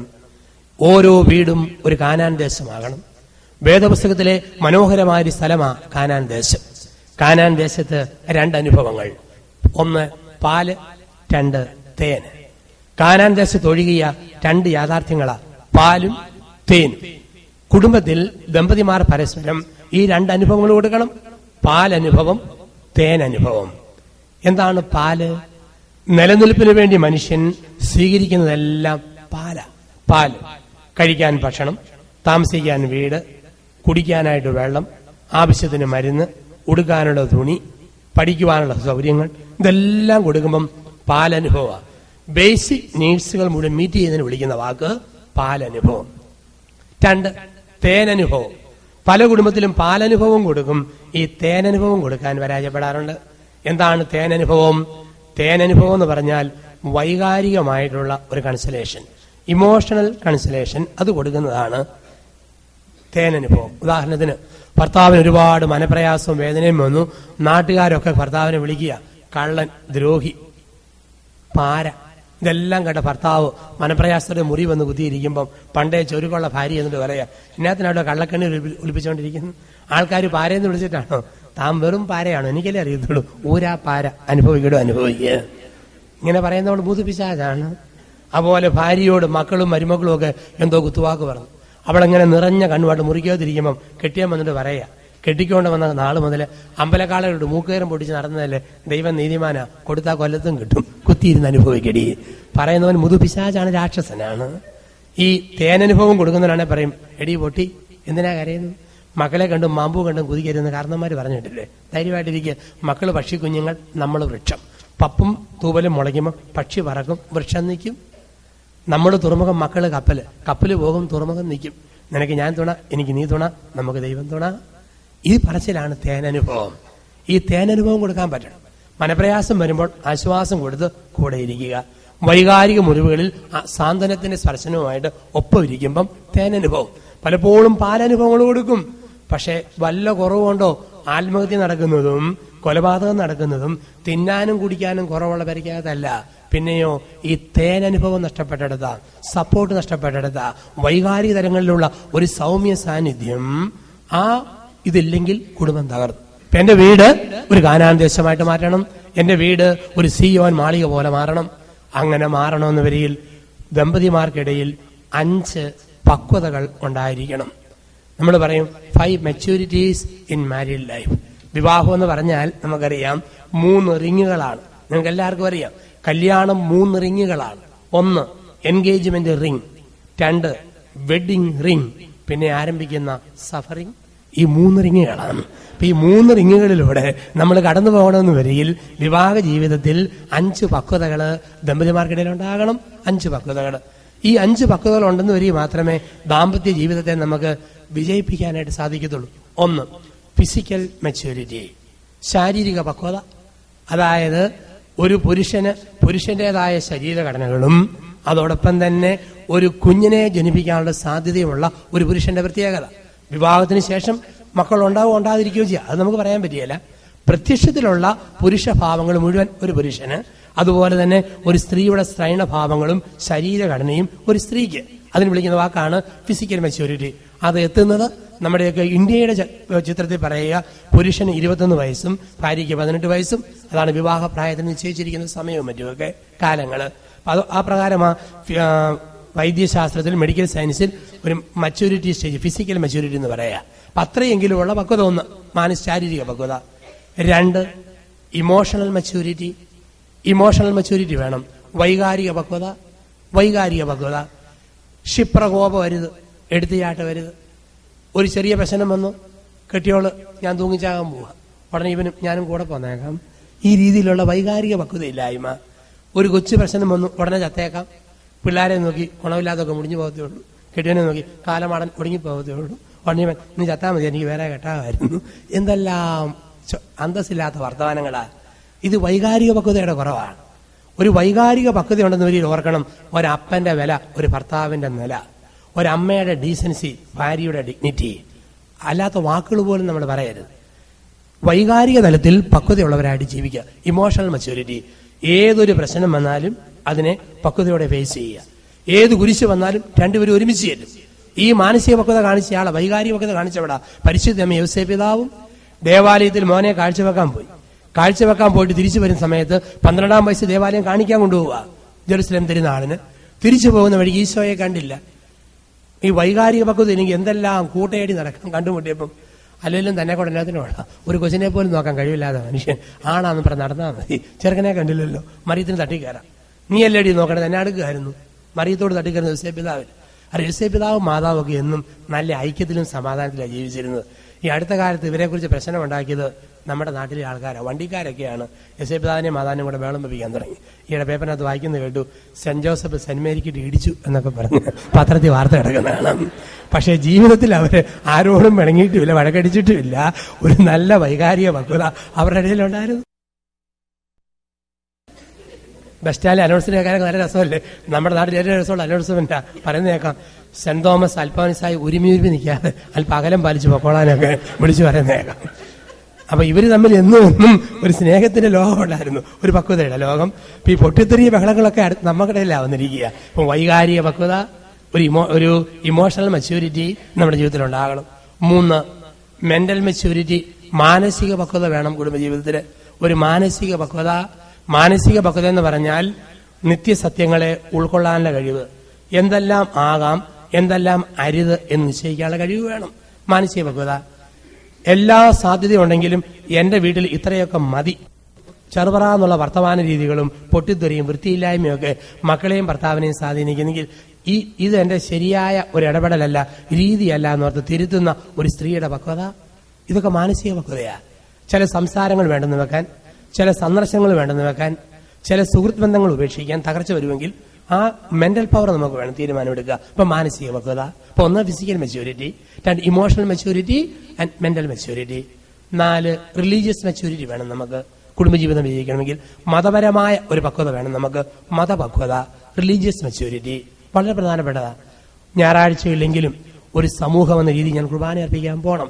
കാരണം നമ്മൾ സോഷ്യൽ ബീയിങ്സ് ആണ്, നമ്മൾ സമൂഹ ജീവിയാ. അതുപോലെ കൊച്ചു സമൂഹമാണ് വീട്. ഇപ്പൊ വീട്ടിൽ വേണം ഒരു സമൂഹക്രമം, അതാണ് കുടുംബ പ്രാർത്ഥന. ഭർത്താവും ഭാര്യ ഒരുമിച്ചുള്ള ദിവസങ്ങളിൽ തീർച്ചയായിട്ടും വൈകിട്ട് ഒരുമിച്ചുള്ളപ്പോൾ ജോലി വെച്ച് നമുക്ക് അറിഞ്ഞുകൂടാ, ഒരുമിച്ചുണ്ടെങ്കിൽ ഒരു 20 മിനിറ്റ് സമയമെങ്കിലും ഒരുമിച്ചിരുന്ന് ഭർത്താവും ഭാര്യയും പ്രാർത്ഥിക്കണം. കുഞ്ഞുങ്ങളെ നിർബന്ധിച്ച് പ്രാർത്ഥിപ്പിക്കണം പ്രായപൂർത്തിയാകുന്നവരെ. പിന്നീട് അവർ തീരുമാനിക്കട്ടെ. കാരണം അവർക്ക് വേണ്ടി നമ്മൾ തീരുമാനം എടുക്കണം, അവരുടെ വഴിക്ക് നമ്മളെ വിടരുത്. അതൊരു സോഷ്യൽ മെച്യൂരിറ്റിയാണ് നമുക്ക്. അപ്പൊ ആ ഒരു മെച്യൂരിറ്റി നമുക്ക് ആവശ്യമാണ്. റിലീജിയസ് മെച്യൂരിറ്റി, മതപരമായൊരു പക്വത പ്രാർത്ഥനയ്ക്ക്. ഞായറാഴ്ചകളിൽ കുർബാനയ്ക്ക് പോകുന്നതിൽ ഒരു നിർബന്ധ ബുദ്ധി നമ്മൾ പിടിക്കണം. പ്രാർത്ഥനയ്ക്ക് പ്രാധാന്യം കൊടുക്കണം, വേദപുസ്തക വായനയ്ക്ക്. അതുപോലെ തന്നെ നമ്മൾ മതപരമായ കാര്യങ്ങൾക്ക് നമ്മൾ കൊടുക്കുന്ന ഫൈനാൻഷ്യൽ സപ്പോർട്ട്, ഇതൊക്കെ നമ്മുടെ ജീവിതത്തിന്റെ ഭാഗമാണ്. Religious maturity. ഒരു ധ്യാനത്തിന് പോകുന്നു, ജീവിത പങ്കാളി പോകുന്നെങ്കിൽ അതിൽ പ്രോത്സാഹിപ്പിച്ച് വിടുക, മതപരമായ പക്വത. മറ്റൊരു പക്വത നമ്മുടെയൊക്കെ ജീവിതത്തിലുള്ളത് ഏറ്റവും പ്രധാനപ്പെട്ടത് ഒരു സോഷ്യൽ മെച്യൂരിറ്റിയും കൂടെ നമുക്ക് ആവശ്യമാണ്. സോഷ്യൽ മെച്യൂരിറ്റി കുടുംബജീവിതത്തിൽ. ഭാര്യയുടെ വീട്ടുകാർ ഇഷ്ടം പോലെ കയറി വരും, വരട്ടെ. നഷ്ടങ്ങൾ സഹിച്ചാലും എനിക്ക് ദൈവം തന്നവളാണ് ജീവിത പങ്കാളി. അവളുടെ വീട്ടുകാർ വരുന്നവരുണ്ടാകുന്ന ചെലവും ബുദ്ധിമുട്ടുകളും ഞാനെന്ന ഭർത്താവ് ഉൾക്കൊള്ളണം. ഭർത്താവിന്റെ വീട്ടുകാർ കയറി വരുമ്പോഴത്തേക്ക് സന്തോഷത്തോടെ അവരെ ശുശ്രൂഷിക്കണം. അതൊക്കെ ഒരു സോഷ്യൽ മെച്യൂരിറ്റിയുടെ ഭാഗമാണ്. പിരിവുകാർ വരുമ്പോഴും നമ്മൾ പേടിപ്പിച്ച് ഓടിക്കുകയല്ല, ഇല്ലെങ്കിൽ തന്മയമായിട്ട് അതിന് പറഞ്ഞുവിടാനെങ്കിൽ നമ്മൾ പഠിക്കുക. ഒരു സമൂഹത്തിന്റെ പല മേഖലകളിലും നമ്മൾ എത്തുക എന്നുള്ളതാണ് സോഷ്യലായിട്ടുള്ള ഒരു ഗ്രൂപ്പ് ഗെറ്റ് ടുഗദർ. അവിടെയൊക്കെ നമ്മൾ ഭാര്യ ഒരുമിച്ച് പോവുക, ഭർത്താവ് ഒരുമിച്ച് പോവുക. അല്ലെങ്കിൽ നീ പൊക്കോടി. ചില പെണ്ണുങ്ങളെ കാണാം ഭർത്താവ് ഉണ്ടെങ്കിലും ജീവിച്ചിരിക്കുന്ന വിധവകളെ കണ്ടിട്ടുണ്ട്. വിധവകൾ പള്ളിയിലും മറ്റും ധ്യാനം നടത്തുമ്പോഴത്തേക്ക് ഞങ്ങൾ പറയും, നിങ്ങൾ ഒരുമിച്ച് വരണം. 99% പേരും ധ്യാനത്തിൽ ഒരുമിച്ച് വരും. അവസാനം ശനിയാഴ്ച രാവിലെ ഭാര്യ ഭർത്താക്കന്മാരെ കൈപിടിപ്പിച്ചുകൊണ്ട് വിവാഹ വാഗ്ദാനം നവീകരിക്കും. അപ്പൊ നിങ്ങൾ രണ്ടുപേരും അടുത്തടുത്ത് നിൽക്കണമെന്ന് പറയും. ഒരുപാട് പെണ്ണുങ്ങളുണ്ട് കെട്ടിയവനുണ്ടെങ്കിലും ജീവിച്ചിരിക്കുന്ന വിധവകള്. യഥാർത്ഥ നല്ല മാതൃകാ ഭാര്യ ഭർത്താക്കന്മാരൊക്കെ പരസ്പരം കയ്യെ പിടിച്ച് കുർബാനയ്ക്ക് ഇങ്ങനെ വിധവാഗ്ദാനം നടത്തുമ്പോഴത്തേക്ക് ചില പെണ്ണുങ്ങൾ പിന്നെ പോയി പള്ളിയുടെ ജനലിന്റെ കമ്പിയെ പോയി പിടിക്കും. കാരണം കെട്ടിയവന്റെ കയ്യെ പിടിക്കുന്നതിനേക്കാൾ ഭേദം കമ്പിയെ പിടിക്കുന്ന, കമ്പിക്ക് അല്പം കൂടെ മയമുണ്ട്, അതിനേക്കാൾ കട്ടിയ. അപ്പൊ നമുക്കൊരു പക്വത നമ്മൾ പറയുക. ഒരു social maturity, religious maturity, emotional maturity, അതോടൊപ്പം തന്നെ നമ്മുടെ ജീവിതത്തിലുള്ള ഒരു ഫിസിക്കൽ മെച്യൂരിറ്റി. അപ്പൊ ഇങ്ങനെയുള്ള പക്വതകളിലൂടെ നമ്മൾ കടന്നു പോകുക എന്ന് പറയുക. ഈ പക്വതകളൊക്കെയാണ് കുടുംബജീവിതത്തിന്റെ വിജയം എന്ന് പറയുക. അതുകൊണ്ട് പറയാറുണ്ട്, കുടുംബത്തിന്റെ ജീവിതം എന്ന് പറഞ്ഞാൽ 5 വീകൾ എന്നാണ് പറയുക. 5 വീകളിലാണ് കുടുംബത്തിന്റെ വിജയം എന്ന് പറയുക. എന്തെല്ലാമാ? 1 വിനയം. വിനയം. എഫേസ്യൂസ് ലേഖനത്തിന്റെ 5-ാം അധ്യായത്തിൽ 22 മുതലുള്ള വാക്യങ്ങൾ നമ്മൾ വായിക്കും. ഇക്കാരണത്താൽ പുരുഷൻ മാതാപിതാക്കളെ വിട്ട് ഭാര്യയോട് ചേരും, സ്ത്രീ മാതാപിതാക്കളെ വിട്ട് ഭർത്താവിനോട് ചേരും. വിനയം. ദൈവമായവൻ മനുഷ്യനായി താന്നതുപോലെ ഒരു സ്ത്രീയായ ഞാൻ എന്റെ ഭർത്താവിന് വേണ്ടി താഴണം, ഒരു പുരുഷനായ ഞാൻ എന്റെ ഭാര്യയ്ക്ക് വേണ്ടി താഴണം. വിനയം. ആ വിനയം കുടുംബത്തിൽ വളരെ പ്രധാനപ്പെട്ടതാ. പലതും നമുക്കറിയാം, പക്ഷെ തലക്കനവും ജാടകളും തോന്നുമ്പം മനഃപൂർവ്വം താഴാൻ ഒരു ഭാര്യ പഠിക്കുക, താഴാൻ ഒരു ഭർത്താവ് പഠിക്കുക, കുടുംബത്തിന്റെ വിജയത്തിന് വേണ്ടി. ഒന്ന് വിനയം, രണ്ട് വിധേയത്വം. ഒരു ഭർത്താവിന് എല്ലാ കാര്യങ്ങളും അറിയാം. ഭാരതീയ പശ്ചാത്തലത്തിൽ ഒത്തിരിയേറെ ഉയർന്നു നിൽക്കുന്നവനും പുരുഷനുമാണ് നമ്മുടെ ഇന്ത്യൻ പശ്ചാത്തലത്തിൽ. പക്ഷെ നമ്മൾ കുടുംബത്തിന്റെ വിജയത്തിന്, വിവാഹം ഒരുമിച്ചുള്ള ജീവിതം ആരംഭിക്കുമ്പം ഒത്തിരിയേറെ കാര്യങ്ങളിൽ ഭാര്യയുടെ മുമ്പിൽ ഒരു വിധേയത്വമുള്ള ഭർത്താവ്, പണമിടപാടുകളിലും മറ്റെല്ലാ ബന്ധങ്ങളിലും സ്വന്തക്കാരെ സഹായിക്കുന്നതിലും ഒക്കെയുള്ള ഒരു വിധേയത്വം വേണം ഭാര്യയുമായിട്ട്. പോലെ ഭാര്യയ്ക്കാണേലും എത്ര ശമ്പള കൂടുതലുള്ള ഒരു സ്ത്രീ ആണെങ്കിലും ശരി, ഭർത്താവിന് മുമ്പിൽ ഒരു വിധേയത്വം, ഒരു കീഴ്വഴക്കം ആവശ്യമാണ്. അപ്പൊ ഒന്ന് വിനയം, രണ്ട് വിധേയത്വം, മൂന്ന് വളരെ പ്രധാനപ്പെട്ട കാര്യമാണ് വിവേകം അല്ലെ വിവരം എന്നൊക്കെ പറയും. ചില ആൾക്കാർ ധ്യാനങ്ങളൊക്കെ കൂടും, എല്ലാ ധ്യാനവും കൂടും, സകലമാന വരങ്ങളും കിട്ടും, അടിസ്ഥാന വരമായ വിവരം ഒഴികെ ബാക്കി എല്ലാ വരമുള്ള ആൾക്കാരുണ്ട്. ഈ വിവരവും വിവേകവും വളരെ പ്രധാനപ്പെട്ടതാണ്. വിവേകമില്ലാത്ത വർത്തമാനം ഭാര്യയോട് പറയരുത്, വിവേകമില്ലാത്ത സംസാരം ഭാര്യയോട് പറയരുത്, ഭാര്യ ഭർത്താവിനോടും പറയരുത്. വിവേകമില്ലാത്ത രീതി, ഒന്നെങ്കിൽ എന്തെങ്കിലും പറയുമ്പോഴത്തേക്ക് ഭാര്യയുടെ വീട്ടുകാരെ കുറിച്ച് മൊത്തം താത്തി പറയുക. വിവരമില്ലാത്ത കെട്ടിയവനാ അങ്ങനെയുള്ള വാക്ക് പറയുക. അല്ലെങ്കിൽ ഭർത്താവിന്റെ കുടുംബത്തെ, അപ്പനെയും അമ്മയും പെങ്ങന്മാരെ കുറിച്ചെല്ലാം തോന്നിയൊക്കെ വിളിച്ച് പറയുക. അത് വിവേകമില്ലാത്ത സ്ത്രീയാ. വിവേകമുണ്ടോ കുടുംബജീവിതത്തിൽ? വിവേകമുണ്ടെന്ന വരിയിൽ മനപ്രയാസം ഉണ്ടാക്കുന്ന ഒരു വാക്കും മനഃപൂർവ്വം പറയുകയില്ല. പറയാൻ തോന്നിയാലും ഉള്ളിൽ ഒതുക്കി പ്രാർത്ഥനാ വിഷയമാക്കി മാറ്റും. കെട്ടിയവനാണെങ്കിൽ ഭാര്യ മീൻ വെട്ടിക്കൊണ്ടിരിക്കുന്ന ഭാര്യ, വലിയ പണക്കാരി പെണ്ണ്, അവിടെ മീൻ വെട്ടിക്കൊണ്ടിരുന്നപ്പോൾ അറിയാതെ വലതുകൈയുടെ ചൂണ്ടുവരലൊന്ന് മുറിഞ്ഞു. ചെറുപ്പക്കാരി പെണ്ണ് രക്തം ഇങ്ങനെ ചീറ്റാൻ തുടങ്ങി. അപ്പം കെട്ടിയവൻ മംഗളമാരിയും വായിച്ച് ഇങ്ങനെ കട്ടിലേക്ക് കിടക്കുക. അവൾ ഓടി വന്ന് പറഞ്ഞു, ചേട്ടാ എന്റെ വിരല് മുറിഞ്ഞ് ചോര വരുന്നത്. അവൻ തറയെ വീഴാതെ നോക്കിക്കോണം കേട്ടോ എന്ന് പറഞ്ഞു. അവളാണെങ്കിൽ ഏതാണ്ട് 3-4 ലോകമഹായുദ്ധം പോലെ ഈ ചോരയും കൊണ്ട് വരുന്നത്. അവൻ പറഞ്ഞ വാക്ക് തറ വീഴാതെ നോക്കിക്കോണം കേട്ടോ. അവിടുന്ന് അകന്നതാ മനസ്സ്. അതേസമയത്ത് അയ്യോടി ഒത്തിരി പറഞ്ഞു, ഞാൻ വെച്ച് കെട്ടി തരാമല്ലോ എന്ന് പറഞ്ഞു ഒന്ന് എഴുന്നേറ്റ് അടുത്ത് എന്നാൽ തീർക്കാവുന്ന പ്രശ്നമേ ഉള്ളൂ. മനസ്സകലുക. വിവാഹത്തിന്റെ ആദ്യ കാലങ്ങളിൽ വിവേകമില്ലാത്ത സംസാര രീതികൾ ചിലപ്പോഴൊക്കെ സംഭവിക്കുന്ന നമുക്കറിയാം. കല്യാണത്തിന് മുമ്പ് ബഹുരസമാണ് ജീവിതം എന്നൊക്കെ പറയുന്നത്, വളരെ രസം. വിവാഹത്തിന് മുമ്പ് എത്രമാത്രം രസമാണ് കുടുംബത്തിലൊക്കെ ആണെന്ന് വരിയിലും ഒരു സ്ത്രീയുടെ ഒരുത്തി പറഞ്ഞു, എൻ്റെ അച്ഛ പ്രേമിച്ചിരുന്ന കാലഘട്ടത്തിൽ എൻ്റെ കൈയുടെ മുട്ടിന് കീഴെ ഒരു മറുകുണ്ടായിരുന്നു. ചേട്ടൻ എപ്പോഴും പറയും ആ മറുകനെ കുറിച്ച്.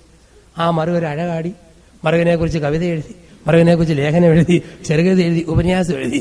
എൻ്റെ അച്ഛൻ ഇപ്പം വെള്ളപ്പാണ്ട അതുപോലും കണ്ടിട്ടില്ല. പണ്ടും മറുക് മഹാ അത്ഭുതമായിരുന്നു. ഇപ്പം മൊത്തം തൊലി വെളുത്തിട്ട് പോലും തിരിച്ചറിയത്തില്ല. അപ്പൊ അങ്ങനെയുള്ള കാലഘട്ടങ്ങളുണ്ട്.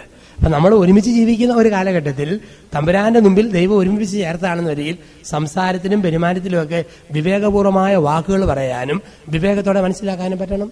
ഭർത്താവ് ഭാര്യയെ കാണിക്കാൻ വേണ്ടി ഒരു നല്ല നീല പാൻസ് ഇട്ടു, പുത്തനായിട്ടിട്ട പാൻസ്, ഒരു നീല പാൻസും എടുത്തു, ഒരു നല്ല ചുമന്ന ഷർട്ട് വിട്ടിട്ട് ഒരു ചെറിയ മഫ്ലറൊക്കെ കഴുത്തേ ചുറ്റി അവിടെ മുമ്പിൽ വന്നു. കൊള്ളാവോടി എന്ന് ചോദിച്ചു. എങ്ങനെയുണ്ട് ഈ വേഷം, ഇത് കൊള്ളാവോ എന്ന് ചോദിച്ചു. കാരണം ഇവൻ ഭാര്യയല്ലാതെ വേറെ ആരെയും ഈ ഡ്രസ്സ് കാണിക്കാൻ പറ്റൂ? അവള് വേണ്ട ഇത് കൊള്ളാമെന്ന് പറയാൻ. അയൽവക്കത്തെ സ്ത്രീയെ കാണിക്കാന്ന് വെച്ചാൽ പെണ്ണുങ്ങൾ കൊലപാതകം നടത്തിയില്ലേ. അതുകൊണ്ട് കെട്ടിയവൻ ആകപ്പാടെ പ്രതീക്ഷയോടുകൂടി നീല പാൻസും ചുമന്ന ഷർട്ടും വിട്ട് കഴുത്തെ മഫ്ലറും ചുറ്റി വന്നിട്ട് ചോദിച്ചു, എങ്ങനെയുണ്ടോ കൊള്ളാവോ എന്ന് ചോദിച്ചു. അവള് പറഞ്ഞു, ആ കൊള്ളാം, നല്ല ശേല, റെയിൽവേയിലെ ചരക്ക് ചുമക്കുന്ന പോട്ടറെ പോലെ ഇരിക്കുന്നു, അല്ലാ കൊള്ളാമല്ലോ. എന്ത് പ്രതീക്ഷ ഇട്ടുകൊണ്ട് വന്നത്? അവൻ അല്ലെങ്കിലും ശരിയാടി, 25 വർഷമായിട്ട് ഞാൻ ഒരു മുടിഞ്ഞ ചരക്കിനെ ചുമന്നോണ്ടിരിക്കുകയല്ലേ, അതിന്റെ അടയാളമായത്. നന്നായിട്ട് ആരംഭിച്ച അവസാനം എന്റെ പേര് എങ്ങനെയാന്നുള്ളതാണ്. അപ്പൊ സംസാരത്തിൽ വിവേകം വേണം, നമുക്ക് വിവരം വേണം. 4, വിശുദ്ധി. കുടുംബജീവിതത്തിന് വളരെ പ്രധാനപ്പെട്ട ഭാഗമാണ് വിശുദ്ധി. എന്താണ് വിശുദ്ധി? വിശുദ്ധി എന്ന് പറയുന്നത് ആരും എത്തിയ സ്ഥാനമല്ല, എത്താൻ കൊതിക്കുന്ന സ്ഥാനമാണ്. വിശുദ്ധി ആരും എത്തിയ സ്ഥാനമല്ല, എത്താൻ കൊതിക്കുന്ന സ്ഥാനം. പക്ഷെ വിവാഹ ജീവിതത്തിൽ വിശുദ്ധി വേണം. വിവാഹ അന്തസ്സിൽ പ്രവേശിക്കുന്നതിന് മുമ്പ് അശുദ്ധമായ ജീവിത മേഖലകളിലൂടെ നമ്മൾ യാത്ര ചെയ്യരുത്. ഒരുമിച്ചായി കഴിയുമ്പോഴും ഒരു ഭാര്യയുടെ വിശുദ്ധി ഭാര്യ സൂക്ഷിക്കണം, ഭർത്താവിന്റെ വിശുദ്ധി ഭർത്താവ് സൂക്ഷിക്കണം. പരസ്പര വിശ്വാസം, വിശ്വസ്തത അത് ജീവിതത്തിന്റെ ഭാഗമാണ്. അപ്പൊ അങ്ങനെയുള്ള ജീവിതത്തിലൂടെ നയിക്കുമ്പോഴാണ് 5ാമത്തെ വീണ്ടെടുപ്പ്. വീണ്ടെടുപ്പ്. ഒരു സ്ത്രീയുടെ കയ്യിൽ ഒരു പുരുഷനെ ഏൽപ്പിച്ചിരിക്കുന്നത് 2 പേരും കൂടെ ഒരു വലിയ കൂട്ടയടിക്കും ബഹളത്തിനും വേണ്ടിയല്ല. ദൈവം പുരുഷന്റെ കയ്യിൽ സ്ത്രീയെ ഏൽപ്പിച്ചത് അവളെ വീണ്ടെടുക്കണം. അവൻ അവനെ അവൾ വീണ്ടെടുക്കണം, അവളെ അവൻ വീണ്ടെടുക്കണം. 1 കൊരിന്ത്യർ 7:14. ധിക്കാരിയും താന്തോന്നിയുമായ പുരുഷൻ ഒരു സ്ത്രീ മൂലം വീണ്ടെടുക്കപ്പെടണം. അഹങ്കാരിയായ സ്ത്രീ ഒരു ഭർത്താവ് മൂലം വീണ്ടെടുക്കപ്പെടണം. ദൈവം ഒരു സ്ത്രീയെ എന്റെ ഏൽപ്പിച്ചെങ്കിൽ, ദൈവം ഒരു പുരുഷനെ എന്റെ ഏൽപ്പിച്ചെങ്കിൽ അവനെ വീണ്ടെടുക്കാൻ വേണ്ടിയിട്ടാ, തകർക്കാൻ വേണ്ടിയിട്ടല്ല. ഇനി കുടുംബജീവിതം ആരംഭിച്ചു കഴിയുമ്പോഴായിരിക്കും ചില കഴിഞ്ഞ കാല സംഭവങ്ങളും ഒരു മനസ്സിലേക്ക് തേടി വരിക. അതിന് പേര് പിണങ്ങാനോ പരിഭവിക്കാനോ പാടില്ല. അങ്ങനെയെങ്കിൽ ദൈവം ഇവനെ എന്റെ തരികയിലായിരുന്നു, ഇവളെ എന്റെ തരികയിലായിരുന്നു, തന്നത് വീണ്ടെടുപ്പിന് വേണ്ടിയിട്ടാണ്. ഈ ഒരു ഓർമ്മയും നമുക്കുണ്ടാവുക. ഇവിടെയാണ് കുടുംബം സ്വർഗമായിട്ട് മാറുക. അങ്ങനെ സ്വർഗമാക്കാനാ ദൈവം പിടിച്ചിരിക്കുക. ഞാൻ വർഷങ്ങൾക്ക് മുമ്പ് കേരള രാഷ്ട്രീയത്തിൽ നിറഞ്ഞു നിന്ന ഒരാളായിരുന്നു. അപ്പം അങ്ങനെ രാഷ്ട്രീയത്തിലായിരുന്ന കാലഘട്ടത്തിൽ സ്നേഹിതനായിരുന്ന KM ജോർജ്, മൂവാറ്റുപുഴത്തെ MLA, മുൻ മന്ത്രി, അദ്ദേഹത്തിന്റെ മകളുടെ കല്യാണം നടക്കുക. അപ്പൊ കല്യാണത്തിൽ പങ്കെടുക്കാൻ വേണ്ടി വിളിച്ചു. അപ്പൊ ഞങ്ങളെല്ലാവരും വിവാഹത്തിന് വേണ്ടി ചെന്നു. 1000കണക്കിന് ആൾക്കാർക്കുള്ള വലിയ റിസപ്ഷൻ നടക്കുക, ഭക്ഷണം. 3 പേര് അനുമോദന പ്രസംഗം പറഞ്ഞു. ആദ്യം പ്രസംഗിച്ചത് EMS, രണ്ടാമത് പ്രസംഗിച്ചത് വലതു കമ്മ്യൂണിസ്റ്റ് പ്രസ്ഥാനത്തിന്റെ തലവനായിരുന്ന MN ഗോവിന്ദൻ നായർ, മൂന്നാമത് പ്രസംഗിച്ചത് കേരളത്തിന്റെ ധാർമ്മിക മനസാക്ഷിയുടെ പര്യായമായ MP മന്മഥൻ സാർ. 3 പേരാ പ്രസംഗിച്ചത്. ആദ്യം EMS, രണ്ടാമത് MN ഗോവിന്ദൻ നായർ, മൂന്നാമത് MP മന്മഥൻ സാർ. അപ്പോൾ EMS പറഞ്ഞു, മക്കളെ, വിവാഹം എന്ന് പറയുന്നത് 2 പ്രത്യയ ശാസ്ത്രങ്ങളുടെ ഒരസലാണ്. തീപ്പൊരി ചതരാതിരിക്കാൻ അഡ്ജസ്റ്റ് ചെയ്ത് ജീവിക്കാൻ പഠിക്കണം. EMSന്റെ ആശംസ. വിവാഹം എന്ന് പറയുന്നത് 2 പ്രത്യയ ശാസ്ത്രങ്ങളുടെ ഒരസലാണ്. തീപ്പൊരി ചതരാതിരിക്കാൻ അഡ്ജസ്റ്റ് ചെയ്ത് ജീവിക്കണം. MN ഗോവിന്ദൻ നായർ പറഞ്ഞു, കുഞ്ഞുങ്ങളെ, വിവാഹം എന്ന് പറയുന്നത് 2 ധ്രുവങ്ങളുടെ ഉരുമലാണ്. പൊട്ടിത്തെറിക്കാതിരിക്കാൻ 2 പേരും ശ്രദ്ധിക്കണം. MN ഗോവിന്ദൻ നായർ പറഞ്ഞു, വിവാഹം 2 ധ്രുവങ്ങളുടെ ഉരുമലാണ്, പൊട്ടിത്തെറിക്കാതിരിക്കാൻ സൂക്ഷിക്കണം. EMS പറഞ്ഞു, പ്രത്യയശാസ്ത്രങ്ങളുടെ ഒരസലാണ്, തീപ്പൊരി ചതരാതിരിക്കാൻ സൂക്ഷിക്കണം. അപ്പോൾ MP മന്മഥൻ സാർ എഴുന്നേറ്റ് പറഞ്ഞു, കുഞ്ഞുങ്ങളെ, നിങ്ങൾ കത്തോലിക്കരാണല്ലോ. അപ്പോൾ എനിക്ക് ഇവർ പറഞ്ഞതിൽ നിന്നും തികച്ചും വ്യത്യസ്തമായ ഒന്നാണ് പറയാനുള്ളത്. നിങ്ങൾ ക്രിസ്ത്യൻസ് ആയതുകൊണ്ട് എനിക്ക് നിങ്ങളോട് പറയാനുള്ളത്, മകനെ, ഇന്ന് വരെ നീ വിശ്വസിച്ച അദൃശ്യനായ ക്രിസ്തുവിനെ ഇന്നു മുതൽ നിന്റെ ഭാര്യയിൽ നീ കാണാൻ പഠിക്കുക. മകളെ, ഇന്നു വരെ നീ വിശ്വസിച്ച അദൃശ്യനായ ക്രിസ്തുവിനെ നിന്റെ ഭർത്താവിൽ നീ കാണാൻ പഠിക്കുക. ഇതാണ് വേദപുസ്തക വ്യാഖ്യാനം. ഇതാണ് സഭയുടെ ദർശനം. ഞാൻ വിശ്വസിക്കുന്ന അദൃശ്യനായ ക്രിസ്തുവിനെ എന്റെ ദൃശ്യനായ ഭർത്താവിൽ ഞാൻ കാണണം. ഞാൻ വിശ്വസിക്കുന്ന അദൃശ്യനായ ക്രിസ്തുവിനെ എന്റെ ദൃശ്യയായ ഭാര്യയിൽ ഞാൻ കാണണം. ഇതാണ് വിവാഹത്തിന്റെ കൗദാശിക തലം എന്ന് പറയുക. കൗദാശിക തലം. മത്തായി മേരിയുടെ കയ്യെ പിടിച്ചു. മാത്യു പിടിച്ചത് മേരിയുടെ കയ്യിലല്ല, പള്ളിയിൽ വെച്ച് ക്രിസ്തുവിന്റെ കയ്യിലാ. മേരി പിടിച്ചത് മാത്യുവിന്റെ കയ്യിലല്ല, ക്രിസ്തുവിന്റെ കയ്യിലാ. ഇതാണ് കൂദാശ എന്ന് പറയുക. ഹിന്ദുക്കൾക്ക് വിവാഹം എളുപ്പത്തിൽ പിരിയാം. കാരണം 1858 ഹിന്ദു മാരേജ് ആക്ട് ആണ് ഇന്ത്യൻ നിയമത്തിൽ ഹിന്ദുക്കളുടെ വിവാഹത്തിന്റെ ലോ. ഹിന്ദു മാരേജ് ആക്ടിൽ വിവാഹം ഒരു സിവിൽ കോൺട്രാക്റ്റാ. കോൺട്രാക്റ്റിന്റെ നിയമപ്രകാരം ഒരു കക്ഷി വേണ്ടെന്ന് വെച്ചാൽ ഓട്ടോമാറ്റിക് ആയിട്ട് കോൺട്രാക്ട് നിന്ന് പോകും. ഒരാൾ പിൻവലിഞ്ഞാൽ മറ്റേ കക്ഷി അത് തീർന്നു പോവുക. അത് ഒരു കോൺട്രാക്ട് മാത്രമാണ്. എളുപ്പത്തിൽ വിവാഹമോചനം കിട്ടും. മുസ്ലിങ്ങൾക്ക് ശരീഅത്ത് നിയമമാണ്, വ്യക്തി നിയമം. മുസ്ലിം വ്യക്തി നിയമപ്രകാരം പോറ്റാൻ കഴിവുള്ള മുസൽമാന് 4 ഭാര്യയെ ഒരേ സമയം വെച്ചുകൊണ്ടിരിക്കാം. 4 ഭാര്യമാരെ. ഇനി 5ാമതൊരുത്തിയെ കൂടെ എക്സ്ട്രാ സൂക്ഷിക്കണോ? 4ാമത് കെട്ടിയവരുടെ തലയെ കൈവച്ചിട്ട് 3 പ്രാവശ്യം തലാഖ് തലാഖ് തലാഖ് എന്ന് ചൊല്ലിയാൽ തലയെ കയറി അവളെ ഇറക്കി വിട്ടിട്ട് 5ാമത്തെ അഡീഷണൽ ഭാര്യയായിട്ട് കൂട്ടത്തിൽ സൂക്ഷിക്കാം. ഒരെണ്ണം പുറത്ത് എക്സ്ട്രാ നിന്നാലും രേഖാമൂലം 4 എണ്ണം എളുപ്പമാണ് ഇവർക്കത്. അവരുടെ രീതികൾ അത്രയേ ഉള്ളൂ. ഞാൻ ഒമാനിൽ ധ്യാനിപ്പിക്കുകയായിരുന്നു കുറേ നാൾ മുമ്പ്. അവിടെ വെച്ച് കണ്ടു, ഒമാന്റെ ദേശീയ ദിനത്തിലും രാജാവിന്റെ ജന്മദിനത്തിലും പെണ്ണുങ്ങളെ ലേലം വിളിക്കും. അതായത് ഏതെങ്കിലും ചെറിയ തെറ്റിനോ മറ്റോ അബദ്ധം പറ്റി ജയിലിൽ പോയ പെണ്ണുങ്ങളെ പിന്നെ അവരുടെ പാരമ്പര്യത്തിൽ വീട്ടിലേക്ക് കൊണ്ടുപോവുകയല്ല. അങ്ങനെ വീട്ടിലേക്ക് കൊണ്ടുപോകാത്ത ദിവസം പൊതു സ്വാതന്ത്ര്യ ദിനത്തിൽ ലേലം വിളിക്കുക, മിടുക്കരി പെൺപിള്ളാരും മറ്റുമൊക്കെ. അപ്പോൾ അവിടെ പെണ്ണ് കെട്ടുക വലിയ പാടാ. കാരണം ഈ പെണ്ണിന്റെ അമ്മയ്ക്ക് 5ഉം 10ഉം ലക്ഷം രൂപ കൊടുത്താലേ ഒരു പെണ്ണിനെ കിട്ടുകയുള്ളൂ. അല്ലാണ്ട് പെണ്ണിന്റെ വീട്ടുകാർ ആണുങ്ങൾക്കല്ല കൊടുക്കുക. അവിടെ സ്ത്രീക്കാണ് കാശുള്ളത്, സ്ത്രീയുടെ വീട്ടുകാർക്കാണ് കൊടുക്കണം. അവനെ കാശില്ല. അപ്പം കാശ് കുറഞ്ഞവരൊക്കെ ഒരു പെണ്ണിനെ കിട്ടാൻ വേണ്ടി ലേലം പിടിച്ചുകൊണ്ട് പോകും. ഒരു ചെറിയ തുകയ്ക്ക് കിട്ടും. അങ്ങനെ നിസ്വ എന്ന് പറയുന്ന സ്ഥലത്ത് ലേലം പിടി നടക്കുക. ലേലം പിടിച്ചപ്പോൾ സമ്പന്നനായ ഒരു അറബി വന്നിട്ട് 20 വയസ്സ് പ്രായമുള്ള ഒരു ചെറുപ്പക്കാരി പെണ്ണിനെ ചെറിയ തുകയ്ക്ക് ലേലം പിടിച്ചുകൊണ്ട് പോയി. ഇയാളുടെ മോന് കെട്ടണം, മോൻ നോക്കിയിട്ട് ഒത്തയാളെ കിട്ടുന്നില്ല. അവൻ വന്ന് 20കാരുടെ അമ്മയെ അവനും വന്ന് പിടിച്ചോണ്ട് പോയി. അപ്പൊ അപ്പം മോളെയും കൊണ്ട് പോയി, മോൻ അമ്മയും കൊണ്ട് പോയി. ഇന്നും കൊണ്ട് രീതി ഒമാനി വെച്ച് കണ്ടൊരു കാഴ്ച ഒരു ദേശത്ത്. ഇങ്ങനെയൊക്കെ ഉള്ള ഒരു യാഥാസ്ഥിതിക മുസ്ലിം കാടത്തത്തിന്റെ ലോകത്ത് അവർക്ക് എളുപ്പമാ ഒരു ഭാര്യയെ വിട്ടിട്ട് അടുത്തയാളെ സ്വന്തമായിട്ട് എടുക്കാനായിട്ട്. അങ്ങനെ പറ്റും. പക്ഷെ നമുക്കിത് കൂതാശയായതുകൊണ്ട് മരണം കൊണ്ട് മാത്രമേ വേർതിരിക്കാൻ പറ്റൂ. നമ്മുടെ ബഹുമാനപ്പെട്ട സഖറിയാസച്ചൻ ഇവിടെ കുർബാന അർപ്പിച്ചപ്പോൾ ഓസ്തികൾ കൂതാശ ചെയ്ത് ഈശോയുടെ തിരുശരീരമാക്കി ചെറിയ സക്രാരിക്കകത്ത് കൊച്ചു കുസ്തോതിയിൽ പൂട്ടിവെച്ചു. ബെനഡിക്ട് 16 മാർപ്പാപ്പ സീറോ മലബാർ സഭയിലെ അമേരിക്കയിലെ ഏറ്റവും വളരുന്ന മാതൃകാ പാരീഷ് എന്ന ഒരു സമ്മാനം നിങ്ങൾക്ക് തന്നിട്ട് ഈ പള്ളി ഒരു പുതിയ പള്ളി പണിയുമ്പം അത് വെഞ്ചരിക്കാൻ വേണ്ടി വരുന്നു. സങ്കല്പിക്കുക. ബെനഡിക്ട് 16 മാർപ്പാപ്പ ഇവിടെ വന്നിട്ട് പുത്തമ്പള്ളി വെഞ്ചരിക്കുന്ന കൂട്ടത്തിൽ സക്രാരിയിൽ അതുവരെ സൂക്ഷിച്ചിരുന്ന കുർബാന മൊത്തം എടുത്തിട്ട് ഒരു വെള്ളത്തുണി വിരിച്ച് കുടഞ്ഞിടുക.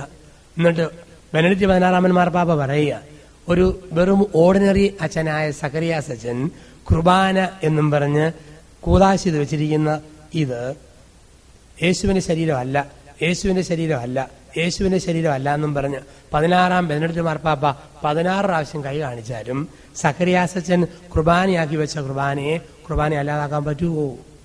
പറ്റിയല്ല. ഇതുപോലെ സത്യസന്ധമായി വിവാഹം എന്നൊരു കൂതാശ നടത്തിയെങ്കിൽ ആ കൂതാശയിൽ, അങ്ങനെ സ്ഥാപിക്കപ്പെട്ട കൂതാശയിൽ ഒരിക്കൽ ഒരുമിപ്പിച്ച് തമ്പുരാൻ ചേർത്തതിനെ വേർതിരിക്കാൻ ഒരു കുടുംബ കോടതിക്കോ ഒരു രൂപതാ കോടതിക്കോ പറ്റിയല്ല. കാരണം ഒരിക്കൽ ചേർത്തോ മരണം കൊണ്ടേ വേർതിരിക്കാൻ പറ്റൂ. പിന്നെ കളിപ്പിച്ച കല്യാണമോ വഞ്ചിച്ചതൊക്കെ ആണെന്ന് വരികിൽ കല്യാണം പ്രോപ്പറായിട്ട് നടന്നിട്ടില്ല, അതുകൊണ്ട് പിരിച്ചുവിടാം. യാഥാർത്ഥത്തിൽ നടന്നയാള് ഭർത്താവിന് വട്ടുപിടിച്ചാലും തിരിച്ചുവിടാൻ പറ്റുകയില്ല. ഭാര്യ പൊളിഞ്ഞു പോയാലും തിരിഞ്ഞു പോകാൻ പറ്റുകയില്ല. എന്ത് സംഭവിച്ചാലും ദൈവം ചേർത്തതാ. അതുകൊണ്ടാണ് ദൈവം യോജിപ്പിച്ചത് മനുഷ്യൻ വേർപെടുത്തരുത് എന്ന് പറയാ. അപ്പൊ അങ്ങനെയുള്ള കുടുംബജീവിതത്തിൽ ദൈവം എല്ലാം പൂർണ്ണതയെ സൃഷ്ടിച്ചു. അപൂർണത മനുഷ്യന്റെ സമ്മാനമല്ലേ? ദൈവം ചേർത്ത് മനുഷ്യ ബലഹീനത കൊണ്ട് തീർത്തു. ഒരു അച്ഛൻ ഇങ്ങനെ പ്രസംഗിച്ചു, കരിസ്മാറ്റിക് അച്ഛൻ പറഞ്ഞു, എല്ലാം പൂർണ്ണതയെ സൃഷ്ടിച്ചിരിക്കുന്നു ദൈവം, പൂർണ്ണതയെ ദൈവം സൃഷ്ടിച്ചിരിക്കുന്നു, അപൂർണമായതൊന്നുമില്ല എന്ന് പറഞ്ഞു. അപ്പൊ ഒരു ചേട്ടൻ കുഷ്ട്യന്മാർക്ക് പോലെ ചുരുണ്ട് നിൽക്കുന്ന കൂന് പിടിച്ച ഒരു തള്ളയെ കൊണ്ടുവന്ന് കാണിച്ചിട്ട് ചോദിച്ചു, ഈ നിപ്പ് കണ്ടില്ലേ, ഇതിനകത്ത് എന്നാ പൂർണ്ണത അച്ഛായിരിക്കുന്നു ചോദിച്ചു. ഇതാണോ പൂർണ്ണത? ഉടനെ അച്ഛൻ പറഞ്ഞു, ഹല്ലേലൂയ, ദൈവമേ, ഇത്രയും പൂർണ്ണതയുള്ളൊരു കൂന് ഇന്ന് വരെ ഞാൻ കണ്ടിട്ടില്ല, ഇതെന്തോ ഒരു പൂർണ്ണതയാ. അപ്പൊ കുടുംബജീവിതത്തില് തകർച്ചകളും നമ്പരങ്ങളൊക്കെ വന്നു കഴിയുമ്പോഴത്തേക്ക് അപ്പൊ അല്പം അപൂർണതകളൊക്കെ സംഭവിച്ചു എന്നിരിക്കും. അതൊക്കെ നമ്മൾ കണ്ടില്ല കേട്ടില്ല എന്ന് വെക്കുന്ന ഒരു ജീവിതത്തിന്റെ ശൈലി, ആ ഒരു വിട്ടുവീഴ്ച, അവിടെയാണ് ദാമ്പത്യ ബന്ധത്തിന്റെ വിജയം എന്ന് പറയാ. ചിലപ്പം വഴക്കടിയുടെ പൂർണ്ണതയായിരിക്കും ചില കുടുംബത്തിൽ കാണുക, കുറ്റം പറച്ചിലിന്റെ പൂർണ്ണത, പൊളിച്ച തെറിവിളിയുടെ പൂർണ്ണത, എല്ലാം ഉള്ള കുടുംബങ്ങളാണ്. എന്നാലും ദൈവത്തിന്റെ പരിപാലനം ഉണ്ടെന്നുള്ള ഒരു ചിന്ത മനസ്സിൽ സൂക്ഷിക്കണം. ഇനി ആരാണ് ഉത്തമനായ ഭർത്താവ്, ഉത്തമയായ ഭാര്യ എന്ന് വേദപുസ്തകം പഠിപ്പിക്കുന്നുണ്ട്. ഉത്തമയായ ഭാര്യയുടെ 5 യോഗ്യതകൾ സുഭാഷിതങ്ങളുടെ പുസ്തകം 31 അധ്യായം 15 മുതലുള്ള വാക്യങ്ങളിലാണ്. ഒരു ഉത്തമയായ ഭാര്യയുടെ 5 യോഗ്യതകൾ പഠിപ്പിക്കുന്നത് സുഭാഷിതങ്ങൾ 31 അധ്യായം 15 മുതലുള്ള വാക്യങ്ങൾ. ഉത്തമയായ സ്ത്രീയുടെ ഭാര്യയുടെ 5 യോഗ്യതകൾ. 1. ഉത്തമയായ ഭാര്യ അതിരാവിലെ എഴുന്നേറ്റ് വീട്ടിലെ ജോലികൾ വൃത്തിയായി നോക്കുന്നവളാണ്. എന്താ അതിന്റെ അർത്ഥം? വീടിന്റെ അകത്തെ കാര്യത്തിൽ ആണുങ്ങളെക്കാൾ കൂടുതൽ ശ്രദ്ധ പതിപ്പിക്കേണ്ടത് സ്ത്രീയാണ് എന്ന് പറഞ്ഞാൽ നൈറ്റ് ഡ്യൂട്ടിയും കഴിഞ്ഞ് വരുമ്പോൾ കിട്ടിയാൻ ഉറങ്ങിയാലും പിന്നെ അവിടെ തന്നെ പണിയുക എന്നുള്ളതല്ല. പിന്നെയോ വീട്ടിനകത്തൊരു ചിട്ടയും ക്രമവും ഒരു ഓർഡർ വീട്ടിൽ ശ്രദ്ധിക്കേണ്ടത് ഭാര്യയാണ്. ഉത്തമയായ ഭാര്യ അതിരാവിലെ എഴുന്നേറ്റ് വീട്ടിലെ ജോലികൾ വൃത്തിയായി ചെയ്യുന്നവളാണ്. ഒരു സ്ത്രീ പെരയ്ക്കവും തുടക്കത്തുമില്ല, അടിച്ചു വാരത്തിലൊന്നുമില്ല. അവള് കെട്ടിയവനോട് പറയുക, ഞങ്ങളൊരു സംഘടന ആരംഭിച്ചിരിക്കുന്നു, ഈ സംഘടന ഈ രാജ്യം മുഴുവൻ തൂത്തുവാരും ഓർത്തോളാൻ പറഞ്ഞു.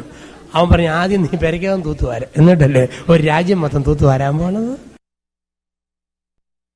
ഉത്തമയായ ഭാര്യ വീട്ടിലെ കാര്യങ്ങൾ വൃത്തിയായി നോക്കുന്നവൾ, ചിട്ടയും ക്രമവും വരുത്തുന്നവൾ ഉത്തമയായ ഭാര്യ. സുഭാഷിതങ്ങൾ 31:15 വാക്യം. 2. ഉത്തമയായ ഭാര്യ ആര് എന്ന് ചോദിച്ചാൽ എല്ലാവരും ഉറങ്ങുമ്പോഴും അല്പസമയം കൂടെ വീട്ടുകാർക്ക് വേണ്ടി പ്രാർത്ഥിക്കുന്നവൾ ഉത്തമയായ ഭാര്യ.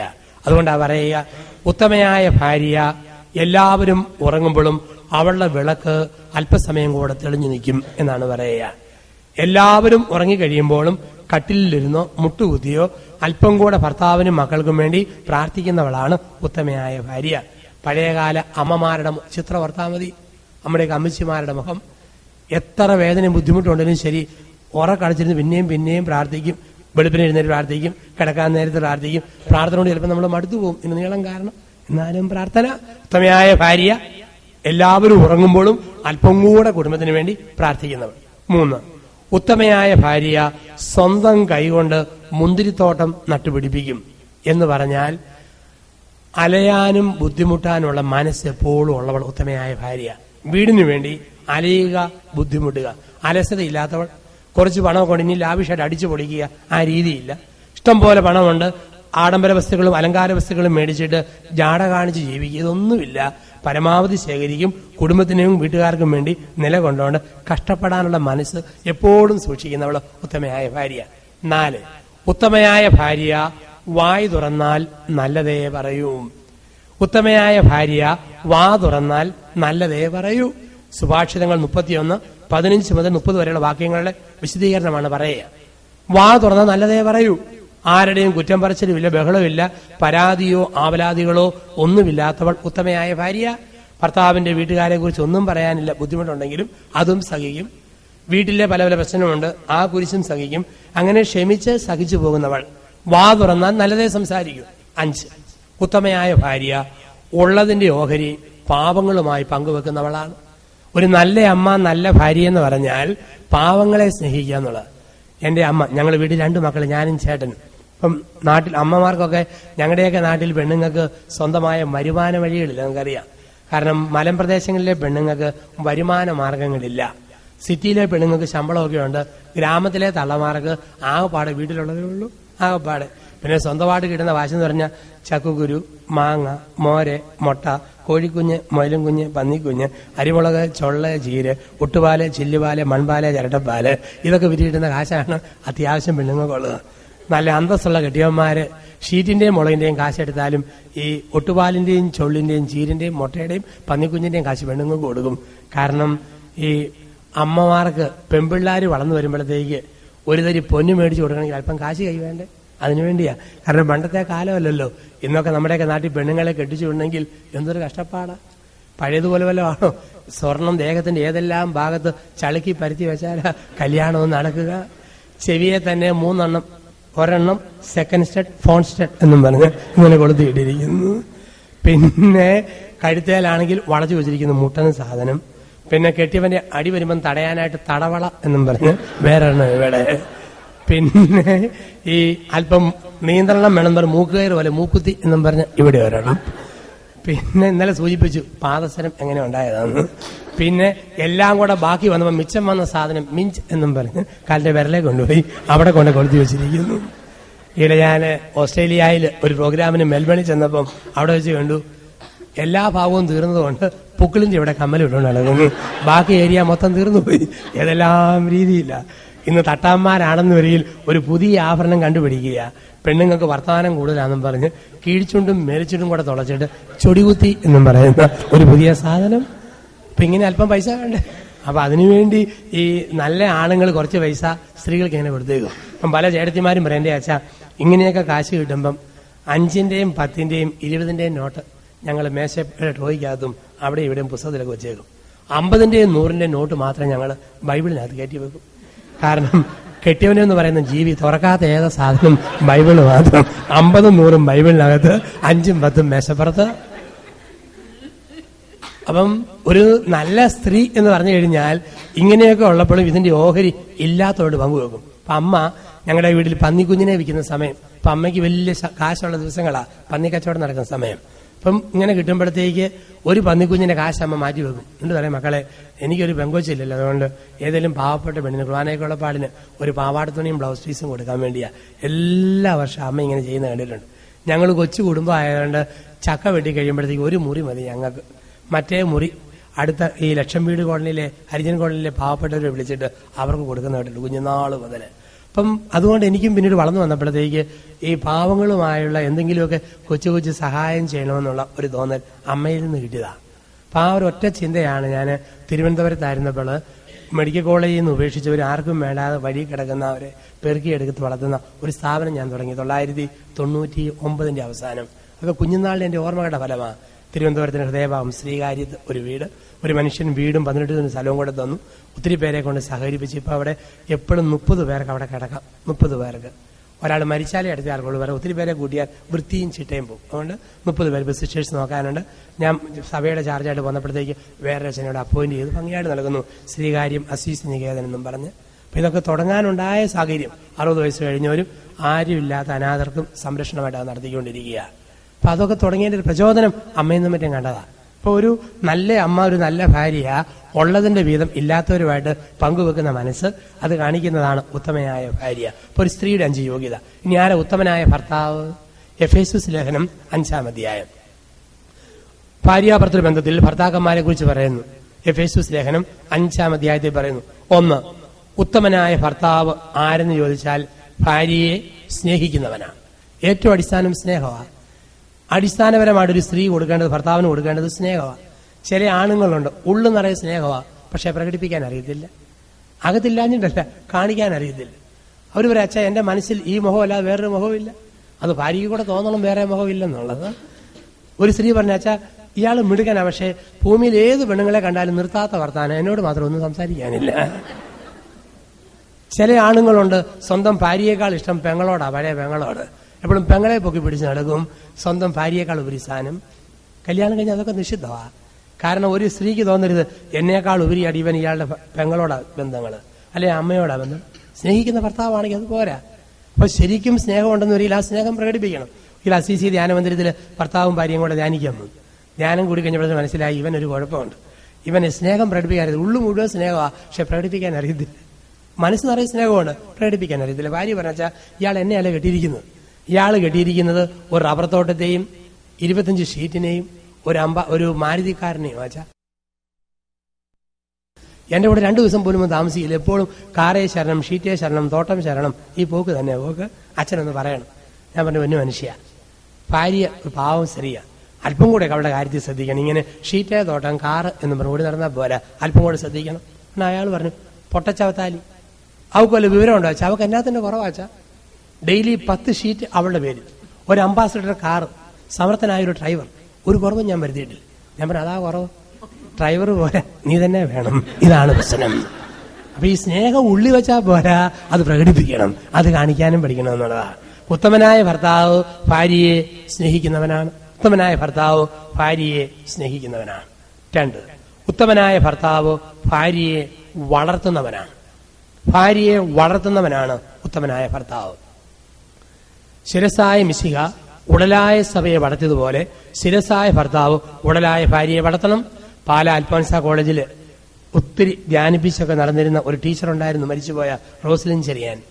എപ്പോഴും ആ സ്ത്രീ പറയും, എന്റെ ജീവിതത്തിൽ ഒരു മിനിമം പഠിത്തം കഴിഞ്ഞ് എന്നെ ചെറിയാച്ചൻ കെട്ടി. എന്നെ പിന്നീട് പഠിപ്പിച്ചതും ഒരു കോളേജ് പ്രൊഫസറാക്കി ഇത്രയും വളർത്തിയതും ചെറിയാച്ചന്റെ സാമർഥ്യവും വീട്ടുകാരുമാണ്. ഒരു സ്ത്രീയെ ഒരു പുരുഷന് വളർത്താൻ പറ്റും. ഒരു സ്ത്രീയിൽ മറഞ്ഞിരിക്കുന്ന കൊച്ചു കൊച്ചു നന്മകൾ കണ്ടറിഞ്ഞ്, ആ മേഖല കണ്ടറിഞ്ഞ് അവളെ വളർത്താൻ ഒരു പുരുഷന് സാധിക്കണം. ഭർത്താവിന് ഉത്തമനായ ഭർത്താവ് ഒരു സ്ത്രീയെ വളർത്തുന്നവനാ. ഏതെല്ലാം ഒരിക്കലും ഒരു ഭാര്യയുടെ വളർച്ച കണ്ട് അസൂയപ്പെടരുത്. ഇടവകയിൽ ഒരു സ്ത്രീക്ക് അല്പം അംഗീകാരം കിട്ടുന്ന കാണുമ്പോൾ അവളെ അസൂയോടെ പീഡിച്ച് വീട്ടിലേക്ക് വലിച്ചു കൊടുക്കുന്ന കെട്ടിയന്മാരെ കണ്ടിട്ടുണ്ട്. ഭാര്യയോട് അസൂയ. ആരെങ്കിലും നല്ലത് പറഞ്ഞാൽ, അല്പം ഉയർത്തി പറഞ്ഞാൽ സഹിക്കാൻ മേലാത്ത ആണുങ്ങൾ. അത്രമാത്രം അവർ വളർന്നിട്ടുള്ളൂ എന്നുള്ളതാണ്. ഒരു സ്ത്രീ വളരുമ്പോൾ അതിൽ അഭിമാനിക്കേണ്ടത് ഭർത്താവാണ്. കാരണം എന്റെ ഭാഗം, ദൈവനെ ഏൽപ്പിച്ച ഭാഗം ഇതാ അവൾ വളർന്നുകൊണ്ടിരിക്കുന്നു. ഉത്തമനായ ഭർത്താവ് ഭാര്യയെ വളർത്തുന്നവൻ, വളർത്താൻ അവസരങ്ങൾ കൊടുക്കുന്നവനാണ്. 3, ഉത്തമനായ ഭർത്താവ് ഭാര്യയ്ക്ക് വേണ്ടി മരിക്കുന്നവനാണ്. ശിരസായ മിശിഹ ഉടലായ സഭയ്ക്ക് വേണ്ടി മരിച്ചതുപോലെ ശിരസായ ഭർത്താവ് ഉടലായ ഭാര്യയ്ക്ക് വേണ്ടി മരിക്കണം. ഭാര്യയ്ക്ക് വേണ്ടി മരിക്കുന്നവൻ സ്വന്തം ഇഷ്ടത്തിന് വേണ്ടിയൊക്കെ മരിച്ചു. കുടുംബജീവിതം എന്ന് പറഞ്ഞാൽ എല്ലാവരും ഓർത്തോണം, എളുപ്പമാണെന്ന് ആരും ഓർത്തേക്ക്. ഞങ്ങൾ അച്ഛന്മാർക്ക് ജീവിതം വളരെ എളുപ്പമാണ്. കാരണം ഒരുമാതിരി മര്യാദയ്ക്ക് ജീവിച്ചാൽ മതി, പരിക്ക് പറ്റാതെ എളുപ്പത്തിൽ കാലം കടന്നു പോകും. ഞാൻ അച്ഛനായിട്ട് 13 വർഷമായി. 13 സെക്കൻഡ് പോലെ തോന്നുന്നു. 980 വീട്ടിൽ നിന്ന് പോകുന്നതാ. 26 വർഷം കഴിഞ്ഞു. എന്റെ ചേട്ടൻ സെമിനാരി കയറ്റി എന്നെ വിട്ടതിന് ശേഷം ഒരു കിടക്കാനുള്ള ഒരു ചൗക്കാളു ഒരു ചെറിയ മെത്തേ നിന്നിട്ട് കരഞ്ഞുകൊണ്ട് കണ്ണും തുടച്ചു പോകുന്ന ഓർക്കുന്നുണ്ട്. കാരണം ഏക അനിയനായ ഞാൻ സെമിനാരി പോന്നു കഴിഞ്ഞപ്പം തിരിച്ചു പോകുന്ന ഓർമ്മയാണ്. ഇന്നലെ പോയതുപോലെ 26 വർഷങ്ങൾക്ക് മുമ്പ് ഒരു കുഴപ്പമില്ല. കാരണം ഏറ്റവും വലിയ സന്തോഷം, ഞങ്ങളുടെ ഏറ്റവും വലിയ ആനുകൂല്യം സ്ഥലം മാറ്റമുണ്ട്, ട്രാൻസ്ഫർ. അതാണ് ഞങ്ങളുടെ മഹാഭാഗ്യം. ഞാനധികം അച്ഛനായിട്ട് 13 വർഷം ഇരുന്നാലും എൻ്റെ ഒരു വിധി ചെല്ലുന്നിടത്ത് ഒത്തിരി കാലം എന്നെ ഇരുത്തുക എന്നുള്ളതാണ്. അപ്പം ഞാൻ 2 ഇടത്തെ ആകെ ഇരുന്നിട്ടുള്ളൂ, തിരുവനന്തപുരം ആശ്രമത്തിലും പറഞ്ഞാനത്തും. സാറേ ഞങ്ങൾക്ക് 3 വർഷത്തിനിടയ്ക്ക് മാറണമെന്ന് ഏതെങ്കിലും കൊടുത്തിപ്പെട്ട് അവിടെ അങ്ങ് ഇരുന്ന് പോകും. അപ്പം ഇങ്ങനെ 13 വർഷമായിട്ട് ജീവിതം. അപ്പം ഞങ്ങൾക്ക് സ്ഥലമാറ്റമുണ്ട്. ഞങ്ങൾക്ക് ഇഷ്ടപ്പെട്ടില്ലേ ട്രാൻസ്ഫർ ചോദിച്ച് മേടിക്കാം, ആൾക്കാർക്ക് ഇഷ്ടപ്പെട്ടില്ലേ പരാതി പറഞ്ഞ് ഞങ്ങളെ വേണേൽ മാറ്റിക്കാം, എളുപ്പമാണ്. അച്ഛന്മാരെ മാറ്റാൻ പറ്റും, അവർക്ക് മാറാനും പറ്റും. അതാണ് സ്ഥലമാറ്റം. ചെല്ലു പറയും പറയാനുള്ളതല്ല, ഒരു സ്ഥലത്ത് പറഞ്ഞു തീർന്നപ്പോഴത്തേക്ക് അടുത്ത സ്ഥലത്തേക്ക് സ്ഥലമാറ്റം കൊടുത്തിരിക്കുന്നത്. കാരണം അല്ലേ 3-4 വർഷം കഴിയും വീണ്ടും പഴയതൊക്കെ ആവർത്തിക്കേണ്ടി വരികയല്ലേ, അതുകൊണ്ടാണ് ട്രാൻസ്ഫർ എന്ന് പറയും. പക്ഷെ ആനുകൂല്യമുണ്ട് നമുക്ക്. പക്ഷെ ഞാൻ ഓർക്കും ദൈവമേ കുടുംബജീവിതക്കാർക്ക് വല്ല സ്ഥലമാറ്റമുണ്ട്. എൻ്റെ ചേട്ടൻ്റെ അവസ്ഥ ഞാൻ പലപ്പോഴും ഓർക്കും, ദൈവമേ വല്ല ട്രാൻസ്ഫറും ഉണ്ട്. കിട്ടിയ പെണ്ണിൻ്റെ കൂടെ മരണം വരെ ജീവിക്കണം. ചേച്ചിയാണല്ലോ കിട്ടിയ ചെറുക്കൻ്റെ കൂടെ മരണം വരെ ജീവിക്കണം. എവിടെയും സ്ഥലമാറ്റം കേട്ടിട്ടുണ്ടോ? 2 വർഷം മാത്തുക്കുട്ടി, 3 വർഷം തോമാച്ചൻ, 5 വർഷം ഔസേപ്പച്ചൻ, 2 വർഷം കുഞ്ഞമ്മ, 3 വർഷം കുഞ്ഞുഞ്ഞമ്മ, 5 വർഷം ദയ്യാമ്മ. മാറ്റിയെടുക്കാൻ പറ്റിയല്ലോ. കിട്ടിയ ആളുടെ കൂടെ മരണം വരെ ജീവിക്കണമെന്നാ. അപ്പൊ അങ്ങനെയുള്ളടത്ത് മരിച്ചു ജീവിക്കണം. മരിച്ചു ജീവിക്കുക. ഭാര്യയ്ക്ക് വേണ്ടി സ്വയം മരിക്കുന്നവനാണ് ഭർത്താവ്. ഭർത്താവിന് വേണ്ടി മരിക്കുന്നവളാ ഭാര്യ. പ്രത്യേകിച്ച് പുരുഷൻ കുടുംബത്തിന്റെ ശിരസ്സായതുകൊണ്ട് കൂടുതൽ അവൻ സ്വയം ശൂന്യവൽക്കരിക്കണം കുടുംബത്തിന്റെ വിജയത്തിന് വേണ്ടി. ഞാൻ തിരുവനന്തപുരത്തായിരുന്നപ്പോൾ ഒരു വീട്ടില് ഉച്ച കഴിഞ്ഞ് 3 മണിക്ക് ഞായറാഴ്ച കയറി ചെന്നു. അപ്പൊ ചെന്നപ്പോൾ TV-യിൽ സിനിമ നടക്കുന്നു. അപ്പനും 2 കുഞ്ഞു പെൺപിള്ളേരുണ്ട്, 8ഉം 6ഉം വയസ്സുള്ള പിള്ളേര്. ഇവര് സിനിമ കാണും. ഞാൻ ചെന്നപ്പോൾ നല്ല കൂണുകറി വെക്കുന്നതിന്റെ കൊതിപ്പിക്കുന്ന മണം മൂക്കിലടിച്ച് കയറി വരുന്നു. മഞ്ഞളും ഉള്ളിയും മുളകും തേങ്ങാപ്പീരിയൊക്കെ അരച്ചതിന്റെ ഒരു മണം കൂണിന്റെ കൂടെ കിടന്നു. ഞാനിങ്ങനെ വർത്താനം പറഞ്ഞിരുന്നു. അപ്പം അവര് പറഞ്ഞു കുറേയേറെ തടിക്കൂണ് കിട്ടി അവർക്ക്, തടിയാലുണ്ടാകുന്ന കൂണ്. ഈ തടിക്കൂണ് മൊത്തം പറിച്ച് ഒരുക്കി കഴിഞ്ഞപ്പോൾ 2 പേർക്കും പേടി, ഇതിനകത്ത് വിഷാംശം ഉണ്ടോ എന്ന് അറിയത്തില്ല. കാരണം തടിക്കൂണ് അത്ര ധൈര്യത്തോടെ കഴിക്കുകയല്ല. അപ്പൊ ഇത് ശരിക്കും ഒരുക്കി വൃത്തിയാക്കിയിട്ട് മഞ്ഞളിനകത്ത് തിരുമ്മി വെച്ചു. അങ്ങനെ തിരുമ്മി വെക്കുമ്പം കൂണിന് ചെറിയൊരു നീല നിറം വന്നു കഴിഞ്ഞാൽ വിഷാംശം ഉള്ളത്, ഇല്ലെങ്കിൽ കുഴപ്പമില്ല എന്നുള്ളതാണ്. ഒരു പാത്രം കൂണുണ്ട്. ഇത് കൊണ്ടുപോയി ഈ സ്ത്രീ കറി വെച്ചുകൊണ്ടിരിക്കുക. ചെറുപ്പക്കാരി ഭാര്യ, അവൾ നേഴ്സാണ്. അപ്പോൾ ഇങ്ങനെ കറി വെച്ചുകൊണ്ടിരിക്കുന്നു. കുറച്ച് കഴിഞ്ഞപ്പോഴത്തേക്ക് ഈ ഭാര്യ ഒരു സോസറിനകത്ത് കൂണുകറിയായിട്ട് അതിനകത്തൊരു സ്പൂണും വെച്ച് കെട്ടിയവൻ്റെ മുന്നിൽ കൊണ്ടെന്ന് പറഞ്ഞു, കഴിച്ചു നോക്കുക മനുഷ്യ, കൊള്ളാവുന്നു, ഉപ്പ് മതിയൊന്ന് നോക്കാൻ പറഞ്ഞു. അവൻ പറഞ്ഞു നീ കഴിക്കടി, കഴിച്ചിട്ട് ഞാൻ കഴിക്കാമെന്ന് പറഞ്ഞു. അവള് പറഞ്ഞു എന്നാലും നമ്മൾ അങ്ങനെയല്ല, ആദ്യം ഇങ്ങേർക്കല്ലേ തരുന്നത്, ഇങ്ങേര് കഴിക്കുക, എന്നിട്ട് ഞാൻ കഴിക്കാം. 2 പേർക്കും പേടി, അതിനകത്ത് വിഷമുണ്ടോന്ന് അറിയത്തില്ലല്ലോ, എന്നാ കുഴപ്പമൊന്നും അറിയത്തില്ല. അപ്പൊ അവൻ പറയാ എടി വിവാഹത്തിന് അന്നെടുത്ത വാഗ്ദാനം ഇന്നേലും ഞാൻ നിറവേറ്റിട്ടുള്ളൂ, ഞാൻ കഴിച്ചില്ലെങ്കിൽ നിന്നെ കഴിപ്പിക്കണമെന്നല്ല, അതുകൊണ്ട് നീ കഴിക്കടി, അതിനുശേഷം ഞാൻ കഴിക്കാം. കുറച്ച് കഴിഞ്ഞു ഞാൻ പള്ളിയിലേക്ക് തിരിച്ചു പോയി. ഒരു 5:30 മണി കഴിഞ്ഞപ്പോൾ അവിടുത്തെ കൊച്ച് ചോറ്റുപാത്രം നിറയെ കൂണുകറിയായിട്ട് വന്നു പറയാം, അച്ഛാ ഡാഡിയും മമ്മിയും കഴിച്ചു 2 പേർക്കും കുഴപ്പമില്ല, അതുകൊണ്ട് അച്ഛന് തന്നാണെന്ന് പറഞ്ഞ് ഈ കരയും കൊണ്ട് വന്നു. ചില ആൾക്കാർ ഇങ്ങനെയാ മരിക്കുന്നത്. അപ്പം സ്വയം മരിച്ചാലും ഭാര്യയെ സംരക്ഷിക്കുന്ന ഭർത്താവ്, സ്വയം തകർന്നാലും ഭർത്താവിനെ സംരക്ഷിക്കുന്ന ഭാര്യ, അങ്ങനെയുള്ള കുടുംബത്തിലേക്കാ ദൈവം നമ്മളെ വിളിക്കുക. അപ്പം ഇത് മരിക്കലാണ്. വീണ്ടും കുടുംബജീവിതം ഒരു പുനർജനിക്കലാണ്. ദാമ്പത്യ ജീവിതം ഒരു പുനർജനിക്കലാണ്. ഭർത്താവ് സ്വന്തം ഇഷ്ടങ്ങൾക്ക് മരിച്ച് ഭാര്യയുടെയും മക്കളുടെയും ഇഷ്ടങ്ങൾക്ക് വേണ്ടി പുനർജനിക്കണം. സ്വന്തം ജീവിതത്തിൽ എന്തെല്ലാം ബുദ്ധിമുട്ടുണ്ടെങ്കിലും അത് സഹിച്ചുകൊണ്ട് ഭാര്യയുടെയും മക്കളുടെയും ജീവിതത്തെ ധന്യമാക്കാനായിട്ട് ഒരു ഭർത്താവ് പുനർജനിക്കണം, ഒരു ഭാര്യ പുനർജനിക്കണം. കുടുംബജീവിതം ഒരു പുനർജനിക്കലാണ്. സ്വന്തം ഇഷ്ടങ്ങൾക്ക് മരിക്കണം, സ്വന്തം സുഖങ്ങൾക്ക് മരിക്കണം, സ്വന്തം സുഖ സന്തോഷങ്ങൾക്ക് മരിക്കണം. മരിച്ചിട്ട് എന്റെ ജീവിത പങ്കാളിക്ക് വേണ്ടി പുനർജനിക്കുന്ന ഭർത്താവ്, അങ്ങനെ ജനിക്കുന്ന ഒരു കുടുംബത്തിലേക്കാ ദൈവം നമ്മളെ വിളിക്കുക. ഇത് അച്ഛന്മാരുടെയും സിസ്റ്റേഴ്സിന്റെയൊക്കെ യാത്ര 2 കാലയിലാണ്. ദമ്പതിമാരുടെ യാത്ര 3 കാലയിലാണെന്ന് ഓർക്കണം. കല്യാണം കഴിക്കുന്നവരെ ഭർത്താവിന് 2 കാലേ നടക്കാം, ഭാര്യയ്ക്ക് 2 കാലേ നടക്കാം. കല്യാണം കഴിഞ്ഞാലോ 1 കാല് കൂട്ടിക്കെട്ടും, 1 കാല് കൂട്ടിക്കെട്ടും. സ്വന്തം ഇഷ്ടപ്രകാരം ഒറ്റക്കാലേ പോകാം. ഭാര്യയ്ക്കും ഭർത്താവിനും അത്രയും സ്വാതന്ത്ര്യമുള്ളൂ. പക്ഷെ ഒപ്പത്തിനൊപ്പം നടക്കണം. ഒരുത്തം പറയാം എന്റെ അച്ഛാ കല്യാണത്തിന് ഇഷ്ടം പോലെ ഞാൻ പച്ചവെള്ളം കുടിച്ചിരുന്നത്, ഇപ്പം ചൂടുവെള്ളം മാത്രമേ കുടിക്കത്തുള്ളൂ. കാരണം ഇവള് കുറെ നാളത് ഉണ്ടാക്കി തന്നപ്പോഴത്തേക്ക് അങ്ങനെ കുടിച്ച് പൊരുത്തപ്പെട്ടു പോയി. ഞാൻ സ്പീഡിൽ ഓടിയ ആളാണ്, ഇപ്പം എനിക്ക് ഓടാൻ പറ്റില്ല അച്ഛാ, പയ്യെ പോകാനേ പറ്റൂ. കാരണം ഒപ്പത്തിനൊപ്പം സ്പീഡിൽ പോയി അവിടെ നിൽക്കുക മനുഷ്യാന്നും പറഞ്ഞ് പുറയുന്ന ഒരാൾ പറയാനായിട്ടുണ്ട്. അപ്പൊ ഇതൊരു 3 കാലയിലോട്ടവാ. ഏറ്റവും വലിയ ധീരതയ്ക്കുള്ള അവാർഡ് കൊടുക്കേണ്ടത് ദമ്പതിമാർക്കാന്ന് തോന്നാറുണ്ട്. ഏറ്റവും വലിയ അവാർഡ്. ഇന്നാള് കോഴിക്കോട് ഒരു വേലായുധൻ 90 പാമ്പിന്റെ കൂടെ 3 മാസം കിടന്നെന്നും പറഞ്ഞ് പാമ്പും കൂട്ടിയിൽ വേലായുധന് ധീരതയ്ക്കുള്ള അവാർഡ് കൊടുത്തു. ദൈവമേ, അവൻ അവാർഡ് കൊടുത്തെങ്കിൽ ഇതിനേക്കാൾ വിഷമുള്ള കെട്ടിയവന്റെ കൂടെ 25 വർഷം കാലം ജീവിച്ച ഭാര്യയ്ക്ക് എന്തോ ഒരു അവാർഡ് കൊടുത്താല. ഇതിനേക്കാൾ വിഷമുള്ള ഭാര്യയുടെ കൂടെ 25 വർഷം ജീവിച്ച ഭർത്താവിന് എന്നെ അവാർഡ് കൊടുത്താലാ? ഏറ്റവും വലിയ അവാർഡ് ദമ്പതിമാർക്കാണ് കൊടുക്കേണ്ടത്. 3 കാലയിലോട്ടത്തിന്റെ 30-ാം വർഷം, 3 കാലയിലോട്ടത്തിന്റെ 25-ാം വർഷം. അപ്പൊ അങ്ങനെ ജീവിക്കുമ്പോൾ അവിടെയുള്ള കുറവുകളും കുറ്റങ്ങളും ഒക്കെ പരിഹരിച്ച് ജീവിച്ചു പോകുമ്പോൾ ഒരു ജീവിത വിജയത്തിലേക്ക് ദൈവം നമ്മളെ നയിക്കും. അങ്ങനെയുള്ള ജീവിതത്തിൽ ചിലപ്പോൾ മക്കളുണ്ടാകാം, മക്കളുണ്ടായില്ലെന്നിരിക്കാം. ആ ഒരു ചിന്ത കൂടെ നമ്മുടെ കൂട്ടത്തിൽ ഒരുമിച്ചെന്ന് കാണുക. കഴിഞ്ഞ കൊല്ലം പ്രാരംഭ ചിന്തകൾ നമ്മുടെ മണിക്കൂറുകൾ കുടുംബത്തെക്കുറിച്ച് പങ്കുവച്ചിട്ടുണ്ട്. അപ്പൊ നമ്മൾ ഒരുമിച്ച് ജീവിക്കുന്നു. ഒരു പുരുഷനും സ്ത്രീ ഒരുമിച്ച് ജീവിച്ച് ദാമ്പത്യ ബന്ധത്തിലൂടെ ജീവിച്ചു പോകുമ്പോൾ ദൈവം ചിലപ്പോൾ മക്കളെ കൊടുക്കും, ചിലപ്പോൾ മക്കളെ കൊടുത്തില്ലെന്നിരിക്കും.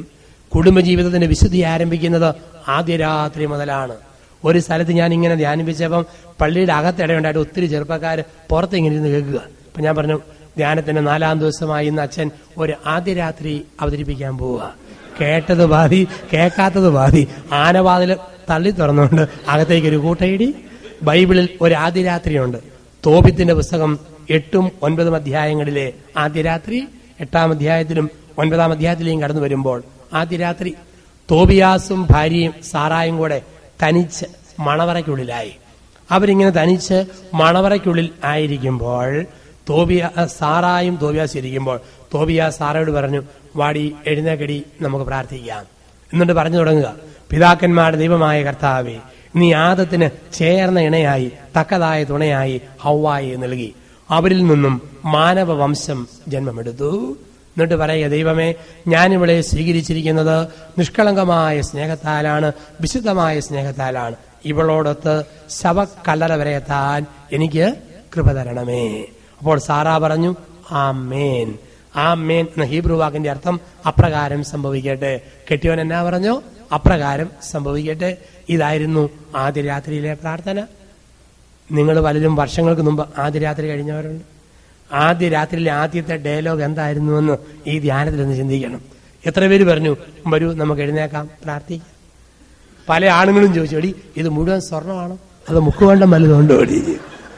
പല പെണ്ണുങ്ങളും ചോദിച്ചു, താൻ ഇതിനു മുമ്പ് പലവരെയും തട്ടിയിട്ടുണ്ടോ, മുട്ടിയിട്ടുണ്ടോ, തൊട്ടിട്ടുണ്ടോ?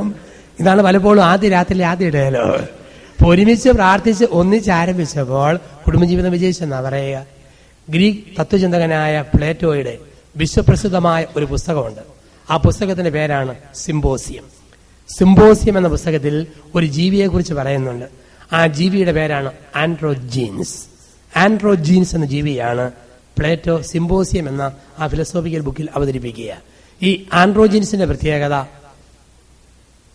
ഒരു തല, 4 കൈകൾ, 4 കാലുകൾ, 2 മുഖങ്ങൾ, ഒരു ഉടൽ.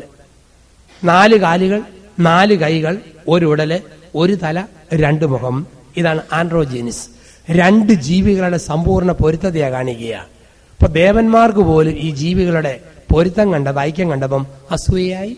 അവർ തലദൈവമായ സേവൂസ് ദേവനോട് ഒരു പരാതി പറഞ്ഞു, ഇത്രയും പൊരുത്തമുള്ള ജീവികളെ ഉൾക്കൊള്ളാൻ ഞങ്ങൾക്ക് പറ്റിയില്ല, അതുകൊണ്ട് ഈ ജീവിയെ ഒന്ന് പിളർക്കണം.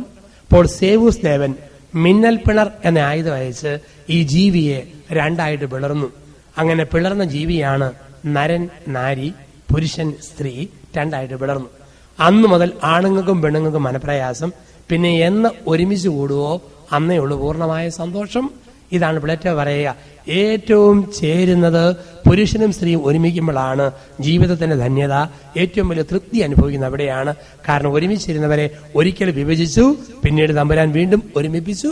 അതാണ് സ്ത്രീ പുരുഷ ബന്ധം എന്നാണ് പറയുക. അപ്പൊ ഇങ്ങനെയുള്ള ജീവിതത്തിൽ ഒരുമിച്ച് ചേർക്കുമ്പോൾ ആ സ്നേഹത്തിന്റെ പുഷ്പിക്കലായിട്ട് ദൈവം ചിലർക്ക് മക്കളെ കൊടുക്കും, ചിലർക്ക് മക്കളെ കൊടുത്തില്ലെന്നിരിക്കും. മക്കൾ ഉണ്ടായില്ല എന്നോർത്ത് കുടുംബജീവിതം തകർന്നെന്നോർത്തേക്കരുത്. കുടുംബത്തിന്റെ അടിസ്ഥാന ലക്ഷ്യം മക്കളെ ജനിപ്പിക്കുക എന്നതല്ല. കുടുംബത്തിന്റെ അടിസ്ഥാന ലക്ഷ്യം കൂട്ടുകെട്ടാണ്. മക്കൾ ഉണ്ടാകാതിരിക്കാം. ദൈവം പറഞ്ഞത് എന്താ? ഹവ്വായെ എടുത്ത് ആദത്തിന്റെ കൊടുത്തിട്ട് പറഞ്ഞത് എന്താ? നിങ്ങൾക്ക് ഇഷ്ടം പോലെ മക്കൾ ഉണ്ടാകട്ടെ എന്നല്ല. ദൈവം പറഞ്ഞ വാക്കാണ് ചേർന്ന ഇണയും തക്കതായ തുണയും. ഒരു സ്ത്രീയെ പുരുഷന് കൊടുത്തിരിക്കുന്നത് ഒരു കൂട്ടുകാരിയായിട്ടാണ്. ഒരു പുരുഷനെ സ്ത്രീക്ക് കൊടുത്തത് ഒരു കൂട്ടുകാരനായിട്ടാണ്. മക്കൾ ജനിക്കുകയോ ജനിക്കാതിരിക്കുകയും ചെയ്യാം, അത് മറ്റൊരു വശം എന്നുള്ളതേ ഉള്ളൂ. അടിസ്ഥാനം കൂട്ടാ. ഒരു ഭർത്താവ് മരിക്കുമ്പോൾ ഭാര്യ പറയുന്നത് എന്താ? മക്കളുണ്ടാകാനുള്ള വകുപ്പ് നഷ്ടപ്പെട്ടു പോയല്ലോ എന്നല്ല, ജീവിതത്തിന്റെ ഏറ്റവും വലിയ വടവൃക്ഷം പെടന്നു പോയല്ലോ. ഒരു സ്ത്രീ മരിച്ചു കഴിയുമ്പോൾ ആണുങ്ങൾ ഓടിച്ചെന്ന് കെട്ടുന്നതാണ്. ചിലപ്പോഴൊക്കെ 3-4 മാസം കഴിയുമ്പോഴത്തേക്ക് ഭർത്താവ് പോയി കേട്ടു ആൾക്കാർ വരുമ്പോൾ ക്രൂരതയുടെ മനുഷ്യൻ, ഇത്രയേ ഉള്ളല്ലോ, അവള് മരിച്ച് ഇത്രേ ആയപ്പോഴത്തേന് പോയി കെട്ടിയല്ലോ. ഒരിക്കലും വിധിച്ചേക്കരുത്. കാരണം ആണുങ്ങൾക്ക് വിവാഹത്തിന്റെ സുഖവും സന്തോഷവും വെച്ച് ആണുങ്ങൾക്ക് ഒരുമിച്ച് ഈ ഏകാന്തത സഹിക്കാൻ പറ്റുകയില്ല. അതെപ്പോഴും ഓർത്തോണം. അതുകൊണ്ടാണ് പറയുക, ഭർത്താവ് മരിച്ചിട്ട് ഭാര്യ ഇരുന്നോട്ട് കുഴപ്പമില്ല. കാരണം ഒത്തിരി പ്രശ്നക്കുറവുണ്ട്. പക്ഷെ ഭാര്യ മരിച്ചിട്ട് ഭർത്താവ് ഇരിക്കാതിരിക്കാൻ നല്ലതെന്ന് പറയും. കാരണം ഒരു പുരുഷന് ഒരു സ്ത്രീയുടെ കൂടെ ജീവിച്ചതിന് ശേഷം പിന്നീട് ഏത് മരുമക്കൾ ചെയ്താലും എന്ത് കൊടുത്താലും ഉൾക്കൊള്ളാൻ പറ്റിയല്ല. കാരണം അവൾ ഉണ്ടായിരുന്നെങ്കിൽ എന്ന് ഓർമ്മ വേണ്ടി വരും. പക്ഷെ ഒരു സ്ത്രീക്ക് ഭർത്താവ് മരിച്ചാലും പ്രശ്നമില്ല. വേദന കുറച്ചൊക്കെ ഉണ്ടെങ്കിലും കുഞ്ഞുങ്ങള്, സഹനശക്തി, ത്യാഗം കൂടുതലുള്ളത് കൊണ്ട് ഒരു സ്ത്രീക്ക് പിടിച്ചു നിൽക്കാൻ പറ്റും, ഒരു പുരുഷന് പിടിച്ചു നിൽക്കാൻ പറ്റുകയില്ല.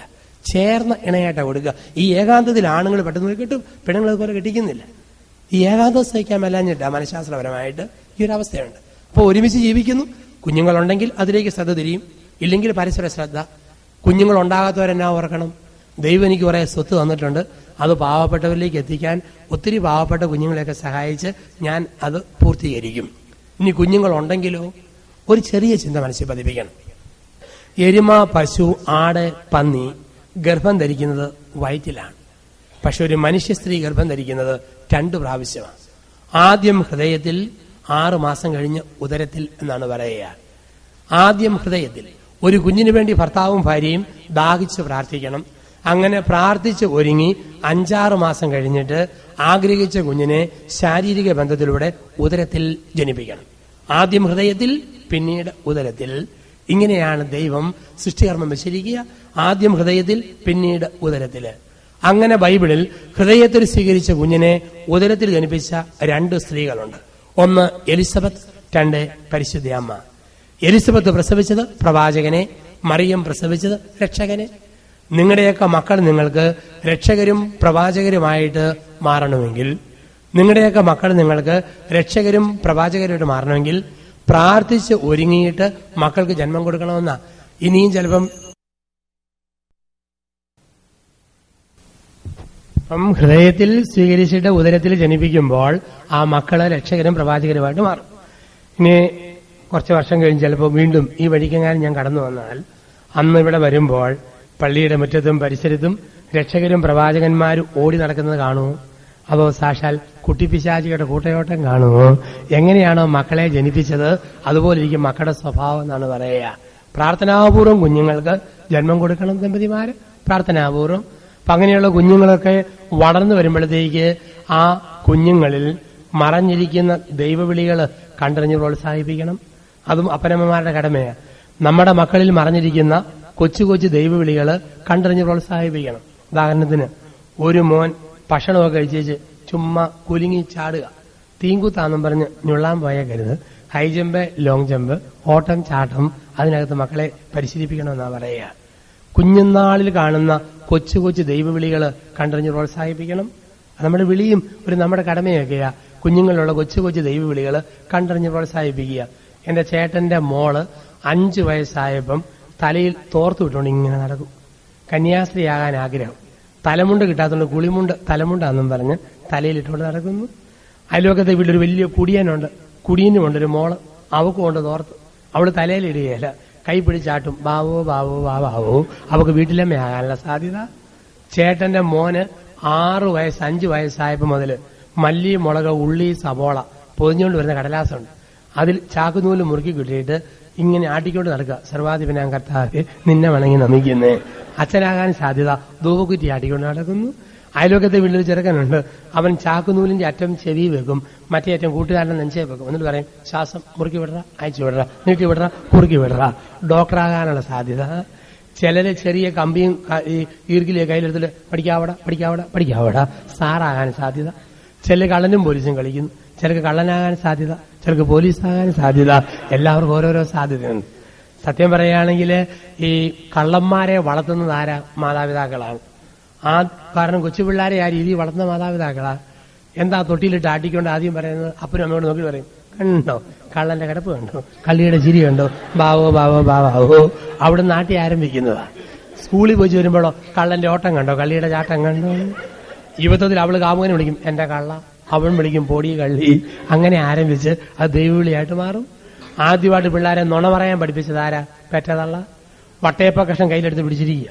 കൊച്ചു കാറിക്കൊണ്ട് അമ്മയെ അപ്പ അപ്പോ എന്ന് പറഞ്ഞ് ഓടി വന്നു. ഉടനെ തള്ള കൈ ഇങ്ങനെ വീശിയിട്ട് പറഞ്ഞു, കാക്ക കൊണ്ടുപോയി. കൊച്ചു പറയും, മുടിഞ്ഞ കാക്ക എന്റെ അപ്പവും കൊണ്ട് പോയല്ലോ. കൊച്ചിരുന്ന് വലിയ വായിലെ കാറാൻ തുടങ്ങും. കുറച്ച് കരയുമ്പോഴത്തേക്ക് കൈ കാണിച്ചിട്ട് പറയും, കൊണ്ടുപോയില്ല കേട്ടോ, ഇതാണ്ടിരിക്കുന്നു. ആദ്യത്തെ നുണ പറയാൻ പഠിപ്പിക്കുന്ന അമ്മയാണ് കുഞ്ഞുങ്ങളെ. അത് കുഞ്ഞുനാളിൽ ആരംഭിക്കുന്നതാ. അപ്പം കൊച്ചുനാൾ മുതൽ മക്കളിൽ മറിഞ്ഞിരിക്കുന്ന കൊച്ചു കൊച്ചു നന്മ കണ്ടറിഞ്ഞ് പ്രോത്സാഹിപ്പിച്ച് വളർത്തണമെന്നാ പറയുക. അപ്പൊ അങ്ങനെ വളർത്തി വരുമ്പോഴത്തേക്ക് ചോദിക്കും, പണ്ടൊക്കെ ധ്യാനിപ്പിക്കുമ്പം കപ്പുച്ചനച്ചന്മാര് പറയുമായിരുന്നു, ഇത്ര മക്കളൊക്കെ ആകാം, ഇത്ര മക്കളാകണം. പിന്നെ ഞങ്ങൾ ധ്യാനിപ്പിക്കാൻ ചെല്ലുന്നതിനോട് വല്ലതും ചോദിക്കുക, അച്ഛാ പഴയത്തെ പണ്ട് വലിയച്ഛന്മാര് പറയുമായിരുന്നു ഇത്ര മക്കളൊക്കെ ആകാവുന്നു. ഇപ്പം എത്ര മക്കൾ വരെ ആകാവുന്ന അച്ഛാ നിങ്ങൾ ധ്യാനത്തിൽ പറയുന്നത്? ഞാൻ പറയും, എത്ര എണ്ണത്തെ ആക്കാവോ അത്രയും ആകാം. കാരണം കപ്പുച്ചിൻ സഭയല്ല ചെലവിന് കൊടുക്കുന്നത്, നിങ്ങളാണ് ചെലവിന് കൊടുക്കുന്നത്. എത്ര മക്കൾക്ക് ജന്മം കൊടുക്കാൻ പറ്റുമോ അത്രയും. ഇപ്പം പണവും കാശുമുള്ള ആൾക്കാര് സൗകര്യത്തിന് വേണ്ടി മക്കളെ വേണ്ടെന്ന് വെക്കരുത്, ദൈവം തന്നാലായിക്കോട്ടെ. ഇപ്പൊ ഒരാൾ ഓർക്കുക, 2 പേരുണ്ടെങ്കിൽ കൊള്ളാം, സ്വത്ത് കൃത്യം പകുക്കാം, 2 എണ്ണം. അപ്പൊ അങ്ങനെ കണക്ക് കൂട്ടി നമ്മൾ നിയന്ത്രിക്കരുതെന്നാണ് പറയുക. ഇപ്പൊ നമുക്ക് വേണ്ട അച്ഛനാകാൻ ആൾക്കാർ വേണ്ടേ, സിസ്റ്റേഴ്സ് ആകാനൊക്കെ വേണ്ടേ. ഇപ്പൊ ചിക്കാഗോ രൂപതൊക്കെ ഇങ്ങനെ വളർന്നു വരുമ്പോഴത്തേക്ക് ഇങ്ങനെയുള്ള ക്രീമായ പാരീഷിൽ നിന്നും ഒരു കാലത്ത് ദൈവവിളിയൊക്കെ ഉണ്ടാകാം. ഇപ്പൊ മയാമിന്ന് ഒരു പയ്യൻ പോയിരിക്കുന്നു, 4 വർഷം കഴിയുമ്പോൾ അച്ഛനാവും. അത്രയും വർഷങ്ങൾ പഠിത്തം പൂർത്തിയാക്കിയിട്ടുണ്ട്. അപ്പൊ ഇവിടെ സാധ്യതകളുണ്ട്, ധാരാളം വേണ്ട. അതുകൊണ്ട് നമുക്ക് ഒത്തിരിയേറെ ഭൗതിക സമ്പത്തൊക്കെ വർദ്ധിച്ചിരിക്കുന്ന ഈ അമേരിക്കയിൽ മിനിസോട്ടയിൽ കഴിഞ്ഞ പ്രാവശ്യം 14 പുത്തൻ കുർബാന ഉണ്ടായിരുന്നത് ആ രൂപതയിൽ. ഞങ്ങളുടെ ഈ അമേരിക്കയിലെ ഏറ്റവും വലിയ പ്രോവിൻസ് ഞങ്ങളുടെ ഡെട്രോയിറ്റ് പ്രോവിൻസ് 210 കപ്പുച്ചനച്ചന്മാരുണ്ട്. പെൻസിൽവാനിയയിൽ 200 പേരോളമുണ്ട്. ന്യൂയോർക്കിൽ 168 പേരുണ്ട്. നമ്മൾ അറിയുന്നില്ല എന്നുള്ളതാ. ഈ വർഷം പുത്തനായിട്ട് 5 പേര് ന്യൂയോർക്ക് പ്രോവിൻസിൽ വന്ന് ചേർന്ന് ഞാൻ അവിടുത്തെ താമസിച്ചെന്നപ്പം കണ്ടു. അപ്പൊ ഇങ്ങനെയുള്ള ദൈവവിളികളും ഈ അമേരിക്കയിൽ മറഞ്ഞിരിക്കുന്ന ലോകത്തുണ്ട്. അപ്പൊ നമ്മുടെയൊക്കെ കുഞ്ഞുങ്ങളെ ആ ദൈവത്തിന്റെ വഴികളിലും ദൈവവിളിയുടെ വിശുദ്ധിയിലൂടെ ഒക്കെ വളർത്താനും നമുക്ക് കഴിയണം. അതിനുള്ള നന്മകളൊക്കെ പറഞ്ഞു കൊടുക്കാൻ കഴിയണം. അങ്ങനെയൊക്കെ പറഞ്ഞു കൊടുത്ത് തമ്പുരാന്റെ വിശുദ്ധിയുടെ വളവുകളിലേക്ക് ആ കുഞ്ഞുങ്ങളെയൊക്കെ വളർത്തി ഉയർത്തിക്കൊണ്ടുവരിക എന്നുള്ളതാ. അപ്പം കുഞ്ഞുനാൾ മുതലേ മക്കൾക്ക് 3 നമ്മൾ വിദ്യാഭ്യാസങ്ങളും മറ്റും കൊടുക്കണമെന്നാ. എത്ര മക്കൾ വരെ ആകാം തമ്പുരാൻ തരുന്നത്. പണ്ടത്തെ കാലം ഓർത്ത് നോക്കി 10ഉം 15ഉം മക്കളുടെ എത്രയോ വരെ കണ്ടിട്ടുണ്ട്.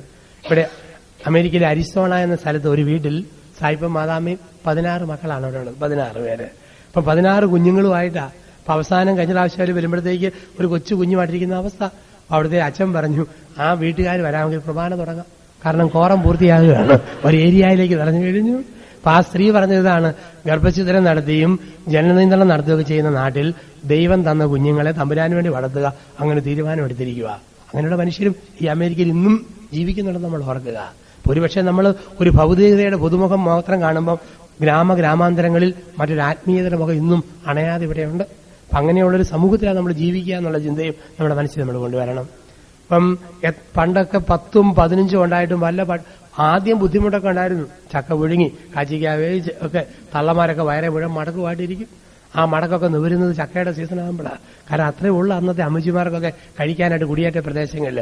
എന്നാലും പോറ്റി ആ കുടുംബമൊക്കെ മക്കളൊക്കെ അവിടെ ഇവിടെയും പോയി അലഞ്ഞലഞ്ഞ് കഷ്ടപ്പെട്ടു വന്നു. മുസ്ലിങ്ങൾക്ക് എത്ര മക്കളാ നാട്ടില്, ഇഷ്ടംപോലെ പണമുള്ളതൊന്നുമല്ല. പക്ഷെ 5 വയസ്സാകുമ്പോഴേ ഒരു മുട്ടായി പറഞ്ഞ് 2 ബീഡിയും വെച്ച് കൊടുത്ത് സ്റ്റൂൾ വിട്ടു കൊടുത്തു, കച്ചവടം പഠിപ്പിക്കുക. വളർന്നു വരുമ്പോൾ പ്ലാസ്റ്റിക് വിറ്റു, ഒട്ടുപാല് വെറുതെ കാപ്പിക്കുരി മേടിച്ചു. അവന്റെ വഴി തേടി സാമ്പത്തികമായി അവർ വളരാനായിട്ട് തുടങ്ങി. ഒത്തിരി നിയന്ത്രിക്കുന്ന നമുക്കിടയിലെ പ്രശ്നം. അതുകൊണ്ട് സീറോ മലബാർ സഭയിൽ തന്നെ ഇടയിലാനും ഇറക്കേണ്ടി വന്നു.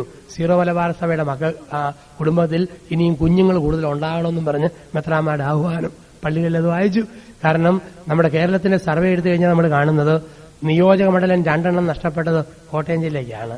അസംബ്ലി നിയോജക മണ്ഡലങ്ങൾ 4 എണ്ണം കൂടിയത് കോഴിക്കോടും മലപ്പുറത്തുമാണ്. നമ്മുടെ കോട്ടയം ജില്ലയിലൊക്കെ ABC കൊണ്ട് ഡിവിഷൻ തീരുമ്പം മലപ്പുറത്തും കോഴിക്കോടും കാസർഗോഡും MNOP വരെയാണ് ഡിവിഷൻ. മുസ്ലിങ്ങൾ ഇങ്ങനെ വർദ്ധിച്ചു വരിക. കുറച്ച് കഴിയുമ്പോഴത്തേക്ക് ഫ്രാൻസ്, യൂറോപ്പൊക്കെ അങ്ങനെ ആയിട്ട് മാറുക. അത് ഇതാണ് നമുക്കിടയിലോ ഈ കണക്കുകൂട്ടലുകൾ ആരംഭിച്ചിരിക്കുന്നു. പണ്ടൊക്കെയാണ് വാഗേരി തമ്പുരാൻ ഇരയും തരും. ഒരച്ഛൻ പുത്തനായിട്ടൊരു പള്ളിയിൽ ചെന്ന് കഴിഞ്ഞപ്പോഴത്തേക്ക് ഭാര്യാഭർത്താക്കന്മാര് 30ഉം 28ഉം വയസ്സ്, കല്യാണം കഴിഞ്ഞിട്ട് 6 വർഷമായി, മക്കളുണ്ടായിട്ടില്ല. അപ്പൊ അച്ഛനോട് ആരോ പറഞ്ഞ അച്ഛൻ കേട്ടിട്ടുണ്ട്, അങ്ങ് ഫ്രാൻസിൽ മാതാവിന്റെ തീർത്ഥാടക സ്ഥലമായ ലൂർദിൽ ഒരു പ്രത്യേക തിരി കത്തിക്കുന്നവർക്ക് ദൈവം മക്കളെ കൊടുക്കും. അച്ഛൻ പറഞ്ഞു, ഇങ്ങനെ ഒരു പെസഹാതിരി കത്തിച്ചാൽ മതി, മക്കളുണ്ടാവും. അപ്പൊ ഈ കുടുംബനാഥൻ എവിടുന്നോ അന്നത്തെ കണക്കിന് 25,000 രൂപയും മേടിച്ച് ലൂർദിൽ തിരികെത്തിക്കാൻ പോയി. പോകാനും തിരിച്ചു വരാനും ഒക്കെ കൂടെ 2 ആഴ്ച സമയം. ഈ സമയത്ത് അച്ഛന് വടക്കേണ്ടിയിലേക്ക് സ്ഥലമാറ്റം കിട്ടി. അച്ഛൻ സ്ഥലമാറ്റം മേടിച്ച് വടക്കേണ്ടിയിൽ ചെന്നിട്ട് അച്ഛൻ 10 വർഷം കഴിഞ്ഞ് ഈ പള്ളിയുടെ വികാരിയായിട്ട് വരിക. അപ്പൊ വന്നപ്പോ അച്ഛൻ ഓർത്തു 2-ാം ദിവസം പണ്ട് തിരികെ തിരിക്കാൻ പോയ വീട്ടിൽ എന്തെങ്കിലും അനക്കം ഉണ്ടോ എന്നറിയാൻ അച്ഛനൊരാഗ്രഹം. അച്ഛൻ കയറിച്ച് നോക്കുമ്പം 8 വയസ്സ്, 6 വയസ്സ്, 4 വയസ്സ്, 2 വയസ്സ്, 2 മാസം പരുവത്തിൽ കൂത്താടി മുറിക്കുന്ന പോലെ പിള്ളേരിങ്ങനെ ഓടി ഓടി നടക്കുന്നു.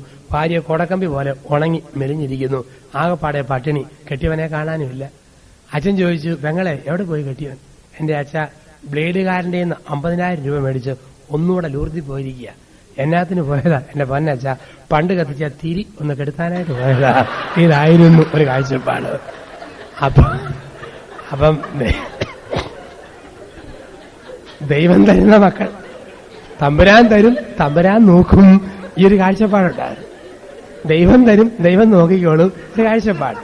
ഇന്ന് ഈ കണക്കുകൂട്ടിയുള്ള ജനിപ്പിക്കലും മറ്റുമൊക്കെ ഇന്ന് ആരംഭിച്ചിരിക്കുന്നതാണ്. ഇപ്പൊ തമ്പുരാൻ നമുക്ക് തരുന്നതിന് ദൈവത്തിന്റെ വഴിയിലൂടെ വളർത്താനും ദൈവവിശുദ്ധിയിൽ ഉയർത്താനും ഒക്കെയുള്ള ഒരു വിളിയും ദൗത്യവും ഓരോ അപ്പനും അമ്മയ്ക്കും തന്നിട്ടുണ്ട്. അതുകൊണ്ടാ പറയുക, മക്കളൊക്കെ ഉണ്ടായി കഴിയുമ്പം നിർബന്ധമായിട്ട് ഓർക്കാൻ ഒരു കാര്യം മാത്രമേ പറഞ്ഞിട്ടുള്ളൂ. മനുഷ്യനെ സൃഷ്ടിക്കുന്നതിന് മുമ്പ് ദൈവം പർദീസ ഒരുക്കി. ഇതുപോലെ കുഞ്ഞുങ്ങൾ ജനിക്കുന്നതിന് മുമ്പ് മാതാപിതാക്കൾ മക്കൾക്ക് വേണ്ടി പർദീസ ഒരുക്കണം. അത് മാത്രമേ ഉള്ളൂ.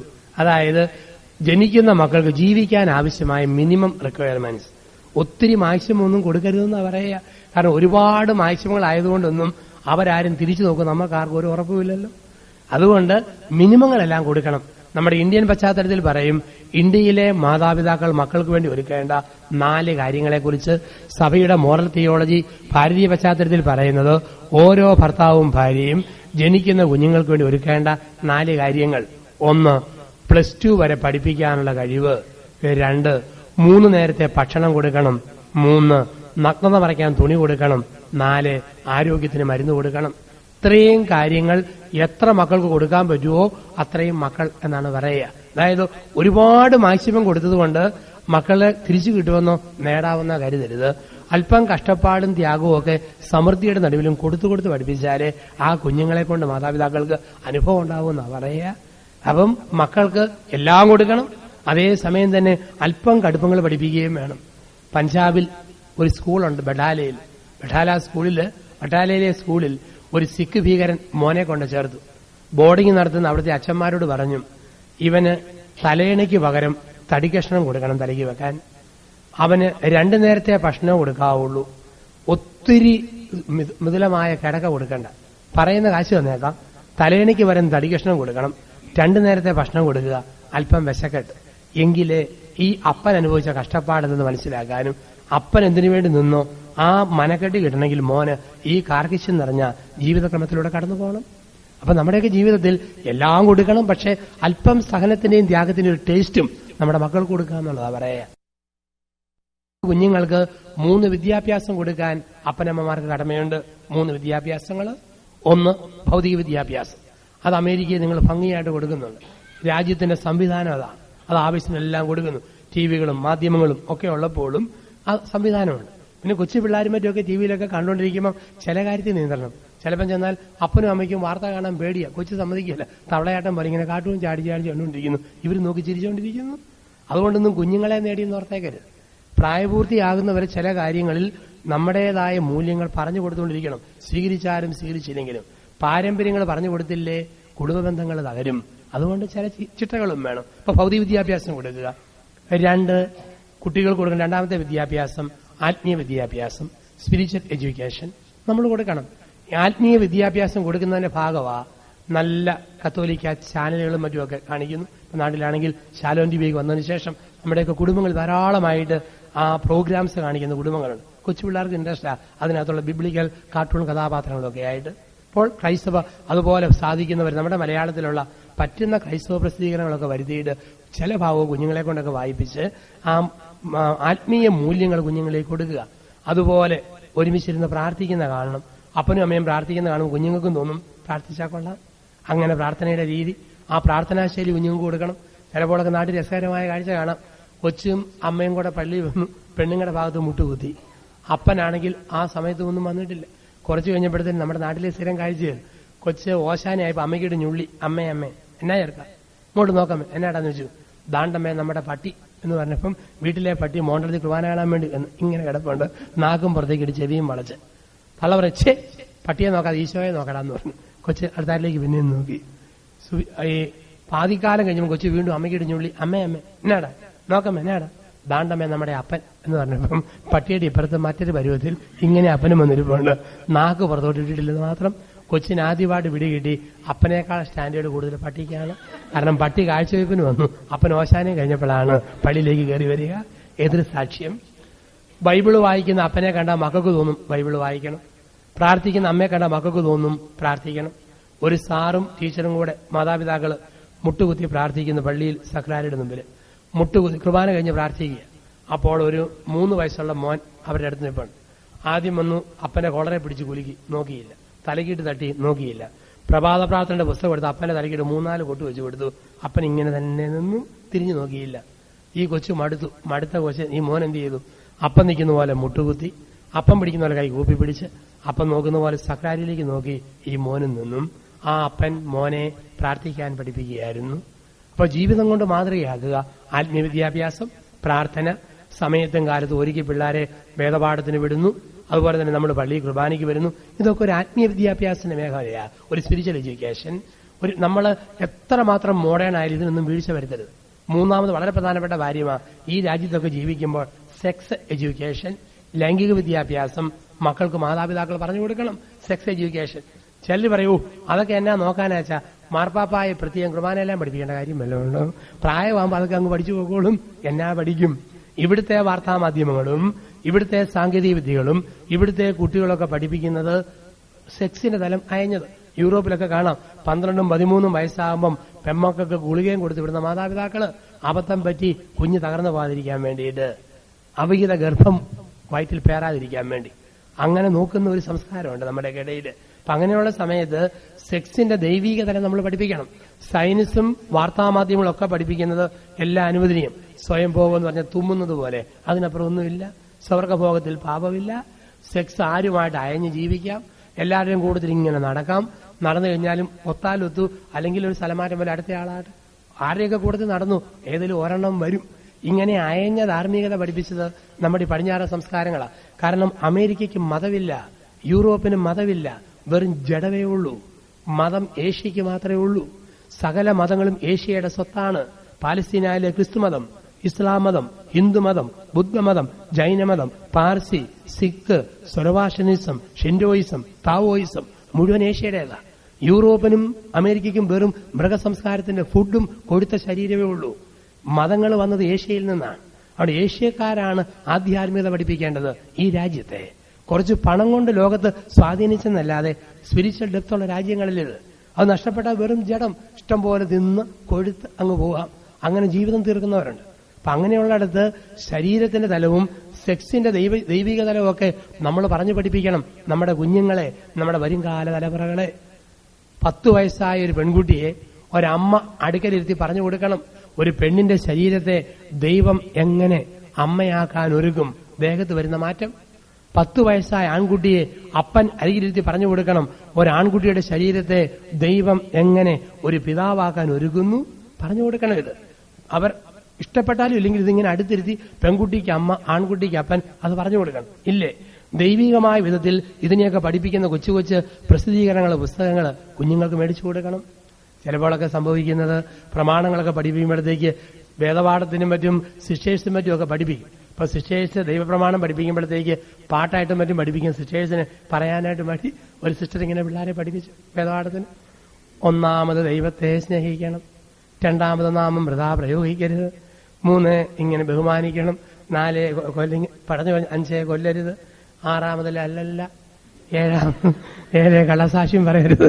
കാരണം വ്യഭിചാരം എന്ന് വാക്ക് പറയാം സിസ്റ്ററിന്റെ ചമ്മല്. അപ്പൊ 4 6 അല്ലല്ല ഒരു പാട്ട് പാടിയങ്ങ് വിടും. അപ്പം പറഞ്ഞു കൊടുക്കാനായിട്ട് മടി. അപ്പോൾ ഇങ്ങനെ പറഞ്ഞു കൊടുക്കാനൊക്കെ മടിക്കുമ്പോൾ അവരുടെയൊക്കെ ഓർമ്മ ഇതിനെക്കുറിച്ച് എന്ത് പറയാൻ. അപ്പൊ സിസ്റ്റർമാരൊക്കെ പഠിപ്പിക്കും, പറയും ഒരു കാര്യം ചെയ്യും, വീട്ടിൽ ചെന്നിട്ട് നിന്റെ അപ്പനോടോ അമ്മയോടോ ചോദിച്ചില്ല. ഇപ്പം മിടുക്കൻ കൊച്ചി ചോദിക്കും, സിസ്റ്ററെ ഇതന്നായി വ്യഭിചാരം ചെയ്യലെന്ന് പറഞ്ഞു കൊടുക്കാൻ ഇത് വീട്ടിൽ ചെന്ന് ചോദിക്കാൻ പറയും. വീട്ടിൽ ചെന്ന് കൊച്ചിന് അപ്പനോട് ചോദിക്കാൻ മടി, പിന്നെ അമ്മയോട് ചോദിക്കാൻ ഇഷ്ടം. അമ്മ 100 കൂട്ടം പണിയായിട്ട് നിൽക്കുക. കൊച്ചു അമ്മയുടെ കൈ ചെന്ന് വിളിച്ചു, അമ്മ എന്നെ ഇറക്കാന്ന് ചോദിച്ചു. എന്നെ അമ്മയും വ്യഭിചാരം ചെയ്യലെന്ന് പറഞ്ഞു. ആഹാ, അമ്മയോട് തന്നെ ചോദിക്കണമല്ലേ, വട ഇറക്കാന്ന് പറഞ്ഞ് അമ്മ അങ്ങ് തള്ളിവിട്ടു. പറയാനും മടി. കുറച്ച് കഴിഞ്ഞ് തള്ളയോർത്ത് മോൻ ചോദിച്ചതല്ലേ, എന്തെങ്കിലും പറഞ്ഞില്ലല്ലോ എങ്ങനെ. അപ്പൊ ഇവന് ഒരു സ്വഭാവ ദൂഷ്യമുണ്ട്. എപ്പോഴും തലയും കുത്തി നിൽക്കും, തലയും കുത്തി നിരങ്ങും. ഇതുവന്റെ പണിയാ. ഇത് നിർത്താനായിട്ട് തള്ളയെ ആഗ്രഹിക്കുമ്പോഴാണ് വീണ് കിട്ടിയ കനകാവസരം. തള്ള പറഞ്ഞു, മോനെ തലയും കുത്തി നിൽക്കുന്നതിന് ബൈബിളിൽ പറയുന്ന വാക്കാണ് വ്യഭിചാരം. മോൻ മേലിൽ തലയും കുത്തി നിൽക്കരുത്, തലയും കുത്തി നിരങ്ങരുത്. അവനോർത്ത്, ദൈവമേ ഞാനെന്തൊരു കഠിന ഭാവി, ഡെയിലി 8ഉം 10ഉം വ്യഭിചാരമാണ് ചെയ്തുകൊണ്ടിരുന്നത്. അവൻ അതിനുശേഷം തലയും കുത്തി നിൽക്കത്തുമില്ല, തലയും കുത്തി നിരങ്ങത്തുമില്ല. അങ്ങനെ ഇരിക്കും പള്ളിയിൽ കുമ്പസാരത്തിന്റെ ദിവസം 5-8 അച്ചായന്മാർ ഒരു വശത്ത്, 6-7 അമ്മച്ചിമാർ ഇപ്പുറത്ത്. ട്രൗസറും ഷർട്ട് വെട്ടി ഇവൻ ചാട്ടുളി പോലെ ചാണ്ടി കയറിയകത്തേക്ക് ആ മുട്ടുകുത്തി നിന്നു. അച്ഛൻ്റെ ഒക്കെ ചെന്ന് പറഞ്ഞു, ഞാൻ പല പല പാപം ചെയ്തിട്ടുണ്ട്, നുണ പറഞ്ഞു, കൊതിച്ചു, പിടിച്ചു, മാന്തി, പള്ളിയെ വർത്താനം പറഞ്ഞു, പ്രാർത്ഥിച്ചപ്പോൾ ഉറക്കം തൂങ്ങി, എല്ലാം പറഞ്ഞു. അച്ഛൻ ഇങ്ങനെ മൂളി മൂളി കേൾക്കുക. അവൻ അച്ഛൻ ഇതിനേക്കാളൊക്കെ കൂടിയ ഒരു കഠിനപാപം കൂടെ ചെയ്തേച്ചാ ഞാൻ വന്നിരിക്കുന്നു. എന്നാ മക്കളെന്ന് ചോദിച്ചു. അച്ഛൻ പറഞ്ഞ അരിച്ചപ്പെടുമെന്ന് ചോദിച്ചു. പറഞ്ഞോളാൻ പറഞ്ഞു, എന്റെ അച്ഛ എനിക്ക് വ്യഭിചാരം ചെയ്യുന്ന സ്വഭാവം ഉണ്ടായിരുന്നു. അച്ഛൻ പറഞ്ഞു, പിള്ളേരാണോ വ്യഭിചാരം ചെയ്ത, പോടാ കള്ളത്തരം പറയാമെന്നത്. അവൻ പറഞ്ഞു, പിള്ളേരാണെന്ന് ഓർക്കണ്ട അച്ഛാ, ഡെയിലി 8ഉം 10ഉം ചെയ്തുകൊണ്ടിരുന്നതാ, നിർത്തിയിട്ട് ആഴ്ച 1 ആയിട്ടുള്ളൂ. അച്ഛൻ പറഞ്ഞു, പോടാ കള്ളത്തരം പറയാമെന്ന് പറഞ്ഞു. അവൻ പറയും, പള്ളിയാണെന്നോ അച്ഛനാണെന്നോ ഓർക്കുകയില്ല, ഇവിടെയും ചെയ്തു കാണിക്കാൻ തയ്യാറായിട്ടാണ് ഞാൻ വന്നതെന്നും പറഞ്ഞു ഇവൻ ഓടി ചെന്ന് ആൾക്കാരുടെ മുമ്പിൽ തലയും കുത്തി കാലും പൊക്കി ഒറ്റ നിപ്പ്. അവിടെ കൊണ്ട് തിരിത് കണ്ടപ്പോഴത്തേക്ക് പ്രായം ചെന്ന അമ്മച്ചിമാര് തുണിയൊക്കെ കുലുക്കി കൊടുത്തോണ്ടും കാരണന്മാര് മുണ്ട് പറിച്ച് കുടഞ്ഞു കൊടുത്തോണ്ടും ഒറ്റ ഓട്ടം. എന്റെ ദൈവമേ, ഇത്രയും ചെറിയ ചെറുക്കന് അച്ഛൻ ഇത്രയും കൂടിയ പ്രായശ്ചിത്ത കൊടുക്കുന്നെങ്കിൽ ഞങ്ങൾക്ക് എന്നാ വരാൻ പോണേന്നും പറഞ്ഞ് കുമ്പസാരക്കൂടിന്റെ അവിടെ നിന്നൊരു കൂട്ടയോട്ടം. അപ്പം നമുക്ക് പറഞ്ഞു കൊടുക്കാനുള്ള അറിവുണ്ടായിരിക്കണമെന്നുള്ളതാണ്. പറഞ്ഞു കൊടുക്കാനുള്ള അറിവ് ഇതും വളരെ പ്രധാനപ്പെട്ട ഒരു ഭാഗമാണ്. അപ്പൊ ഈ 3 വിദ്യാഭ്യാസങ്ങള് മക്കൾക്ക് കൊടുക്കുക: ഭൗതിക വിദ്യാഭ്യാസം, ആത്മീയ വിദ്യാഭ്യാസം, സെക്സ് എഡ്യൂക്കേഷൻ. ഇത്രയും കൊടുത്ത് നമ്മുടെ കുഞ്ഞുങ്ങളെ വിശുദ്ധിയുടെ വഴിയിലൂടെ പടിപടിയായിട്ട് വളർത്തി നയിക്കാൻ ദൈവം വിളിക്കുക. അങ്ങനെ ദൈവം ഏൽപ്പിച്ച കുടുംബത്തെ അതിന്റെ വിശുദ്ധിയോടെ കാണാനും വിവേകത്തോടെ ജീവിക്കുവാനും കൃപയിൽ ആയിരിക്കുവാനും ഒക്കെ ദൈവം നമ്മളെ വിളിക്കുന്നു. ഇത്രയും ചിന്തകൾ മനസ്സിൽ സമർപ്പിച്ചുകൊണ്ട് ഒരു ചെറിയ പ്രാർത്ഥനയിലേക്ക് നമ്മൾ പ്രവേശിക്കുന്നു.